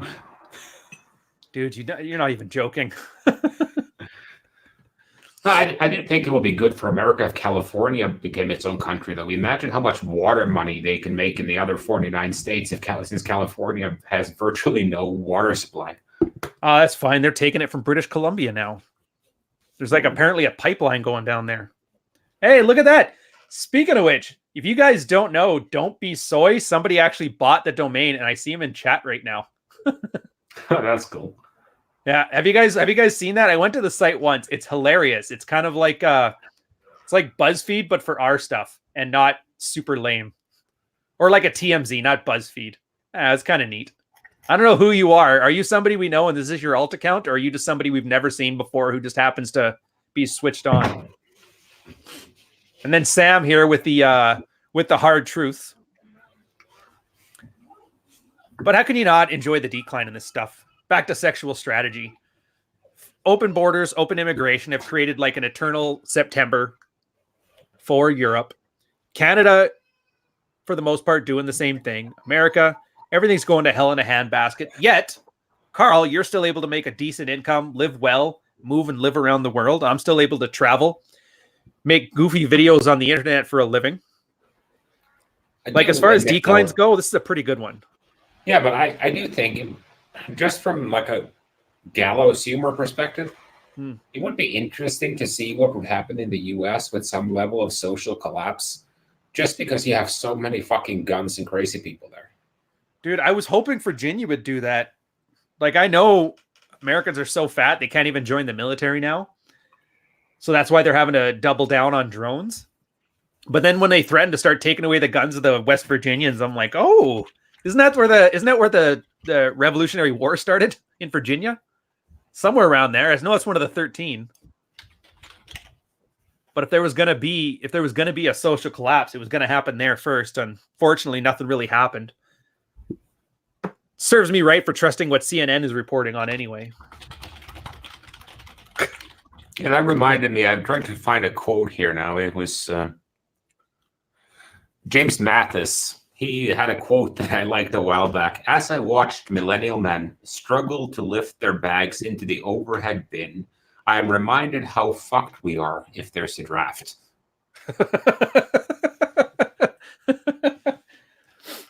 Dude, I like that. But I think it's natural because, let's be honest, the next big war, it's not going to be fought with boots on the ground. Nope. I mean, it's going to be some 14-year-old Fortnite gamer sitting in a base somewhere flying a drone. Getting and just PTSD. kill streaking the crap out of the Middle East. I would say so. Actually, I don't know if the Middle East is going to be the next one. I think it's going to be Africa. I think the Middle East is sufficiently globalized enough that, like, once this Iran thing is kind of winding down, that it's going to be Africa, because they're the ones that still are like, they remind me of where the Middle East was in like 1990. China's doing colonization. The states are starting to get into colonization. Somalia and the Congo are basically having their 1950s war that's been going on for 70 years. It's crazy how they had their own 100 years war in the Congo, and we've been alive for all of it and haven't heard anything on it. To be honest, I like the idea of having a situation where, like, okay, if two countries have been fighting for longer than 5 years, we just pause the war and we have a method for deciding who wins. Let's say their leaders fight. Our champion versus your champion. Let's get old school. Yeah. No, Thunderdome. Dude, there was a Star Trek episode from like the 60s that had that, where they did like simulated war games, and then whatever their casualties numbers were, those people had to go walk into incineration chambers. I don't know if you knew that. My mom was a huge Star Trek fan, so I watched it as a kid. Yeah, no, I like TNG, but I've never been a huge Star Wars fan, Star Trek fan. I like having sex. Ba-dum-bum. Meanwhile, we just went off about how you're fascinated about numbers and you can't sleep until you solve your arithmetic equations, as long as there's money involved. But then again, you got the pickle trunk of sex toys. So, well, to be honest with you, though, as far as obsessions go, there are some that are better than others. Because I always like the idea of having, let's say, an obsession or slash a little bit of OCD on something that makes you money. Mm-hmm. Like if you're OCD about reading financial charts and getting good out in your investments, that's a good thing. If you have to wash your hands 47 times before leaving the house, not a good thing. Unless you're in China right now. Yeah, but if I was in China right now, I'd be bathing in sanitizer. Fair enough. No, I get it. Obviously, and that's the thing. When it comes to that thing you said about the millennials, I just realized you're totally right. There's so much potential that we've squandered. Like, do you know how many guys on 4chan are absolutely brilliant right now? Do you remember when they were tracking down serial killers? Yeah. Shia LaBeouf, based on like, they were charting weather patterns based on an airplane jet trails and tracking people down to within 30 meters. Could you imagine if that was like added to the space program? Yeah, well, I'd be on Mars. But one of the most brilliant financial modelers I've ever known. You know how he got into modeling? How? When he was 12 years old, he started playing World of Warcraft. Oh, I thought you were going to say EVE Online. I'm like, yeah, I can buy that. World of Warcraft. And one of the things he got kind of obsessed with was statistics tables, because based on, how much strength you have, if you swap that for another stat, or if you swap a weapon with another weapon, what will be the results? How do you get the most out of a given set of numbers? And he modeled huge freaking spreadsheets with this. And he actually had that as part of his resume when he applied for the job at an investment bank. Question is, would they? I guess when they look at the charts, it makes sense. They just don't know what the hell an orc is, but I get it. And it's the same thing with people who, like, let's say people who have been fleet commanders in EVE Online. Now, what a fleet commander is, he's in charge of one fleet of ships. And he's herding cats. And one faction can have multiple fleets of ships. So the fleet commander communicate up to a commander who's in control of the entire battlefield. Dude, and when we're talking numbers here, we're not talking like military with a platoon or something. We're talking hundreds of guys, sometimes thousands. So we're not talking small numbers here. And the thing is, if you tell 100 military guys, drop and give me 20, and you're an officer, they will drop and give you 20. When you tell 100 basement-dwelling guys who've been up for 3 days in a mixture of Adderall and Red Bull to do something, they may or may not do it. Or occasionally do the exact opposite just to watch you react. Well, it's the same thing with building out. I haven't played EVE Online myself. I just know a bit about the game. For a faction to build the Dreadnought, it could go into the millions of hours spent for the people who are playing. That's a massive project on a cooperative scale. Oh, dude, we're talking CFO level planning. I actually did play it in the mid 2000s. And yeah, just to get like Dreadnoughts, fleet commanding, I was impressed at the amount of organization these guys could put into things. There was guys who used to literally spend months infiltrating, using like social engineering to infiltrate other people's things just so they can get into like a high spot, like a CFO, so they could steal everything. It was almost like 3 years. There was articles and essays written on these guys. I swear to God, had you put these nerds into the Cold War, we'd have beat the Russians in the 60s. Yeah, I think that's kind of sad, though, and I see where you're getting at, because there's so much squandered potential. Same thing with, look at all the guys who are sitting around making funny memes. Are you Oh, telling some me are they clever couldn't as be hell. comedy writers or design artists or work in advertising? Of course they could. Mm-hmm. But that's the thing too. There's no unifying vision anymore, and I think that's why a lot of these guys aren't doing more investment savvy stuff. And it's something I've slowly come to realize. Like Queen and Country, awesome. I'm a great sailor, and had the military had like a good vision, like, you know, fighting the Nazis, World War II, everybody was motivated in that singular focus because everybody could get behind it. It was a national unifying event, and we just don't have those for anything.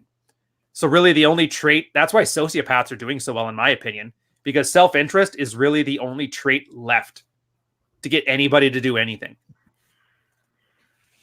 And who's better at looking after their own self-interest than a sociopath, right? Well, I do think that's a valid interpretation of Adam Smith, really. Because the basis of Adam Smith's theory was that the economy does better if everyone acts in their own self-interest. And that was, let's say, amended by John Forbes Nash with the Nash equilibrium. And I'm not going to go into that, but let's say it's just a restatement that says the economy is best off when everyone makes the decision that's best for them, taking into the account of all the decisions of all the other actors in the scenario. Yeah. Well, I could sum it up. Basically, nobody can make another selfish move without something bad going wrong. So they're at their optimal place between selfishness and altruism. Well, the analogy they used in A Beautiful Mind was actually very good. Let's say there are you're 5 dudes at a bar, and 5 girls walk in. There are 4 brunettes, let's say they're 7s, and a blonde 9. In this scenario, if all the 5 guys go for the blonde, then only one of them might get laid. And 4 of them will go home empty-handed because none of the brunettes want to be the second choice. But if 4 of them go for the brunettes, then the blonde feels she expects to be the one that's hit on. She expects to be the high value commodity. Woman. Yeah. And suddenly all her friends are dancing with guys and she's sitting at the bar alone. That means that when a guy goes up to her, she's going to be more receptive towards his advances because she doesn't want to be the goods thing, because that makes her question her value. So you can play that, if you play that scenario that way, that, okay, 4 of the guys, they're basically wingmanning the 5th guy to bang the blonde. But the most important thing there, it's for the economy. And the economy is not a moral thing. It's not a value, it's a values-based, but not a values-based thing. Yeah. So you cannot, you can have a great economy and people are living like crap and are unhappy, they don't live good lives and so on. So well, that's like saying, if Bill Gates walks into a stadium, the average income of everybody in that stadium just became $1 million a year. Yep. Yeah, no, I agree on that. And that's why I really love the red pill as a concept. Bringing it back to sexual strategy again. Mm-hmm. It's the sexual version of that Nash equilibrium, just like you were talking about. It used to be great because you would get your job at the factory, you go to school, you get your trad wife, and you guys make your kids, and everybody was happy. And it worked because everybody was on board. Girls did it because anytime they had sex, they'd get pregnant. And they couldn't get jobs, so they needed a man. And so they picked the best man for that. Now it's kind of like women don't need men. School's not setting you up for your job. There's no factory there waiting for you because it's all full of Chinese immigrants or Chinese factory workers in China. And so really the only way around that is to be sociopathically self-interested, I guess is the best word. At the same time, though, that will run into that tit for tat problem, which is a sociopath does great in a community of normal people. Right. That are all shareable or altruistic or whatever word. Well, the analogy is let's say you have 2 types of birds, and I've used this analogy before. And the social convention is that you clean lice off another bird, and in return, they clean lice off you. Right. That means that each party expended resources to create value for the other. That's an equal trade. Let's say you introduce a 3rd species, one that doesn't follow the social convention. They let other birds clean them. but they don't clean another bird in return.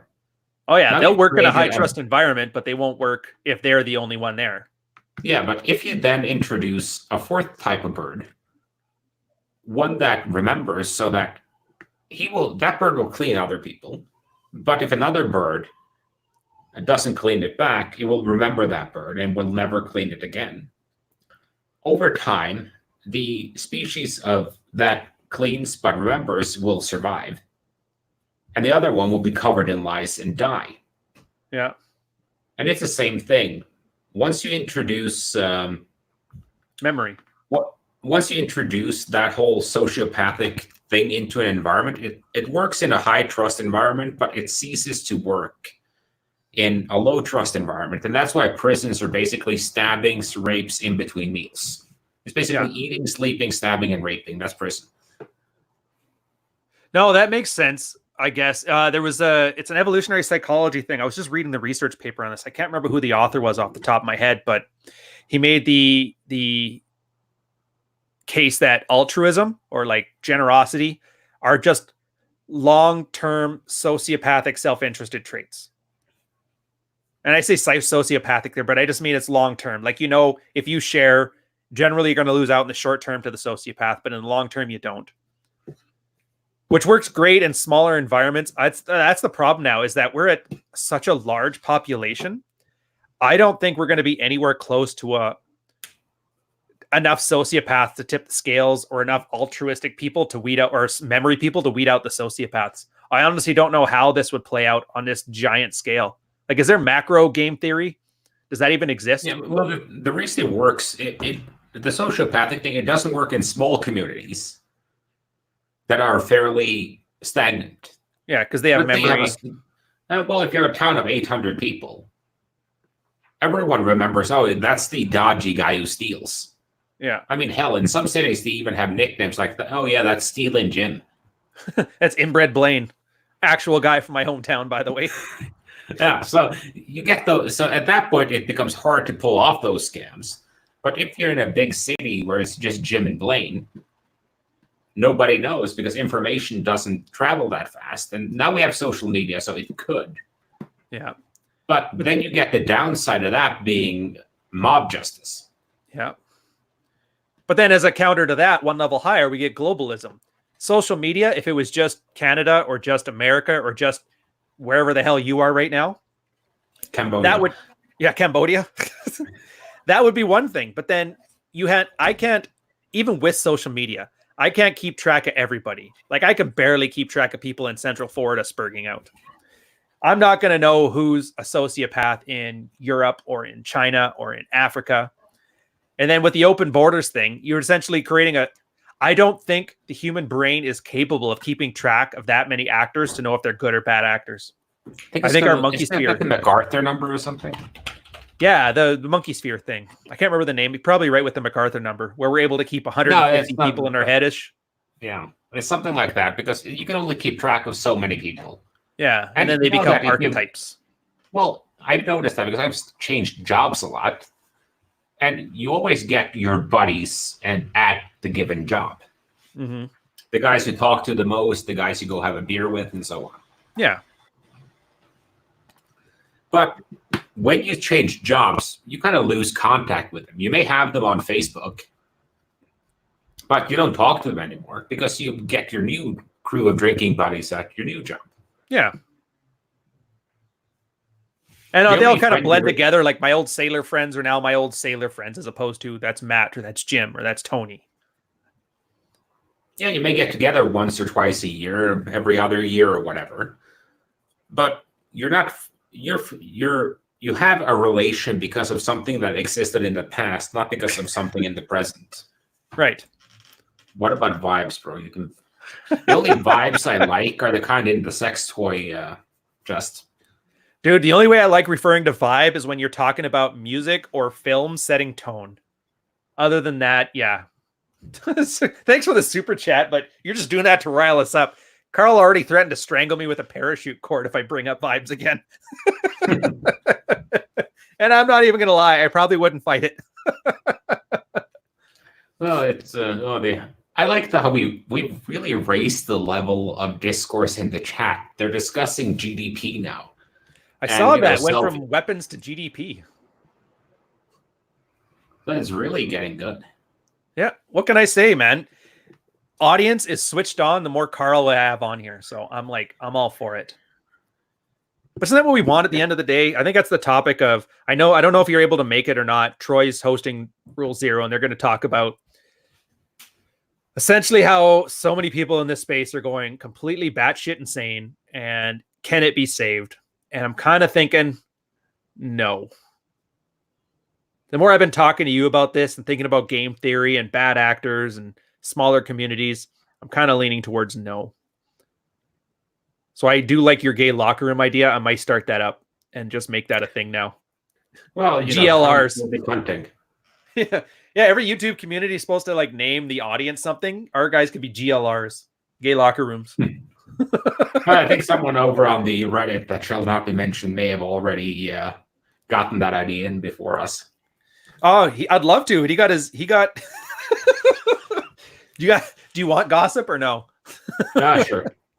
Apparently that dope with that he scared everybody off by talking about Nazi crap had one of his own guys completely delete his private community on him.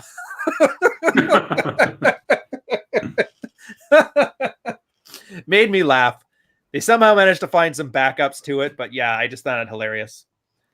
Well, I guess he gets some top-level discourse. I'll be able to make Rule Zero today. I've got some other plans, but good luck on there, Ryan. I'm sure you'll have good insight. My view on it is that it's the same thing as my view on immigration.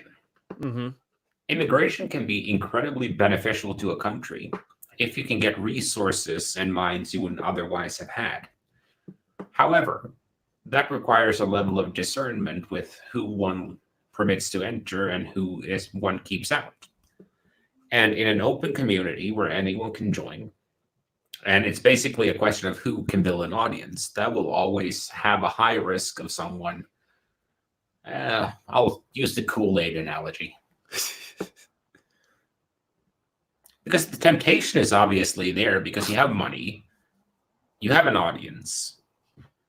So the temptation to monetize your audience to an exploitative degree for your own self-betterment is always going to be there in the same way it would for a corporate CEO to slash wages or for a corporation to send a military operator into a small village and massacre that in Africa when they saying that we don't want our kids to be mining diamonds 200 feet under the crust of the earth. So right.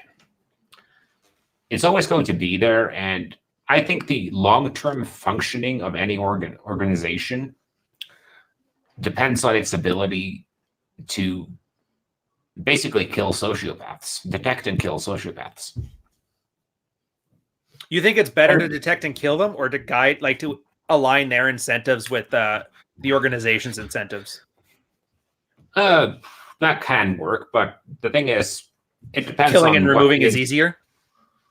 Yeah, basically. Well, because a sociopath is always going to be out for himself. And any organization relies on a willingness to put your objective at rank 2 and the organization's objective as rank 1. For a sociopath, their objective is always going to be rank 1 and the organization is always going to be rank 2. And that doesn't matter if they're playing a game in a guild in World of Warcraft or a fleet commander in EVE, the CEO of Procter & Gamble, or, a general in the military or a politician. Oh, yeah. All he needs is a sandbox and he'll play for himself. I get it. It's the same game. Huh. I guess that's the way to do it. Well, the difference between Bernie Madoff stealing, what was it, $13 billion? And some asshole ninjaing the guild bank in World of Warcraft is just basically scale and context. True. Scale, context, opportunity. Yeah, it's just different games playing out. Do you remember back when it was just before Rich had his issue with the Orlando crew where somebody was talking about, and it sounded laughable at the time, some kind of red-pilled accreditation. And it sounded so stupid. But it's kind of like there's got to be some mechanism for that if they expect that stuff to work on any level. Like you said, the way to boot out sociopaths. And I think, like, say what you want about lawyers, they at least have the bar that they could yank from the exceptionally bad lawyers. Well, it's just very hard to do with this kind of community. And it's one of those things with, okay, I'll make the analogy to Warcraft. But just because it's easy. Back when there were at most 2,000 people on a server, and you were stuck on that server, then the incentives to behave within given parameters was that if you don't, everyone will know, and you won't be able to do anything because it's at the core a cooperative game. Once a server has 20,000 people or 30,000, not everyone will know that that guy's a bad dude. That's one thing. But when you then introduce server transfers, which is basically moving a city, then you can just escape your bad reputation.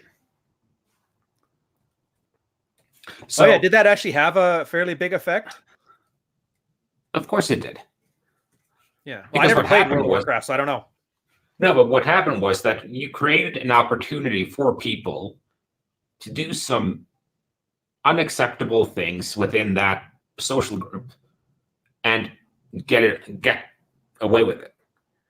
And it's the same thing if you can steal $300 million from corporations and go to a country with what's it called, a non-extradition policy. Then you basically got away with it. And I can make it a Die Hard reference. That was Han's plan the whole time. Steal $300 million, make them think you're dead, and then live on the Cayman Islands. It was perfect. For sociopaths to function, you need a large enough community that it's impossible for your reputation to get around. And you need an opportunity to steal shit or screw people over. And you need to get a jail-free card by moving somewhere.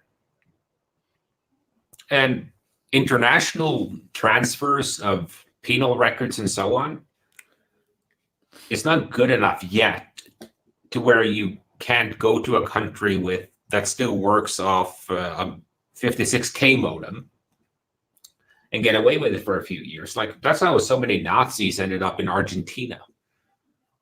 Actually, I always wondered why Argentina specifically. Was it just because they were the ones that... Oh. No, the government in Argentina was partially supportive of Nazi policies. In addition to the fact that they saw that a lot of the people who came over had knowledge within fields that they desired, such as... Operation Paperclip, we're talking stuff here. Yeah, it's a paperclip stuff that, you had people who had been in the Gestapo, who knew intelligence, who had a lot of contacts, and so on. So they were actually valued assets. So it's the same thing as paperclip. Well, I guess fair enough. Nazis were bad unless we needed a rocket. But that's the thing too. So if you want to be sociopathic, and it's not even that you had an island to sneak off to, but yeah, as long as you're valuable, it seems like you can get away with a lot, not get away with, but not be punished as long as you're useful. Yeah, well, I heard a story from a hospital in the United States. I'm not going to say which state, but I'm sure you all can guess it. Where a surgeon headbutted a nurse during surgery. When asked why he headbutted her and didn't punch her, well, no, he was asked, why did you headbutt her? And his answer was, well, my hands were already clean for the operation.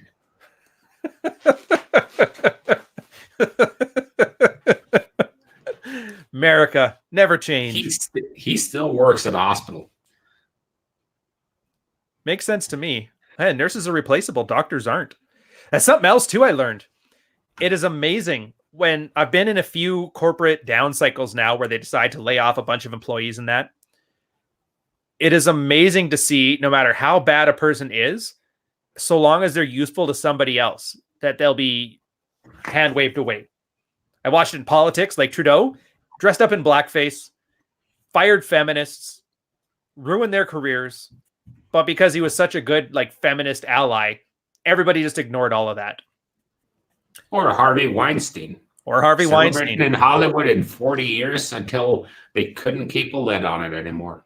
Yeah, and even now, settled out of court, he's back to doing his thing.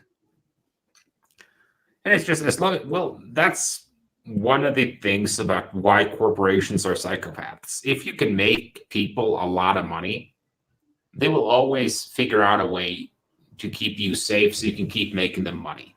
Mm-hmm. That's why, you have brokers with serious coke addicts, coke addictions, who buy prostitutes and do all kinds of shit, and they're still employed at some of the most famous investment banks because they make a lot of money. If you make people a lot of money, or you have a lot of influence, you'll always be able to get away with shit. I guess we can leave it on that note. I don't know how to translate this to dating. I guess from a relationship standpoint, so long as you're always good in bed and a girl's best option, she's more than likely to hand wave away all the horrible stuff you do. That's about all I can say with that as far as a relationship standpoint. And I've seen it. Well, that and the fact that as long as you can get all your buddies laid, you'll never pay for drinks. Indeed. Yeah. All right. Well, I guess we should go. It's 30 minutes. It's going to be on Troy's channel. Have fun today. Dude, I always like chatting with you. Yeah, it was a good show. And I actually like learning. There's a lot of stuff that I haven't really paid much attention to. Like Bitcoin, you've probably taught me more about that than I've learned in the past, like 5 years or however long it's been out for. Yeah. If I was going to end this on some kind of note, it would always be that, and this is going to be a bit abstract, but no matter what area you're operating within, the area doesn't matter. The people within the area do. Because an area becomes what the people want it to be. I like that. So that means everybody in chat is now at GNL. No more red pillars.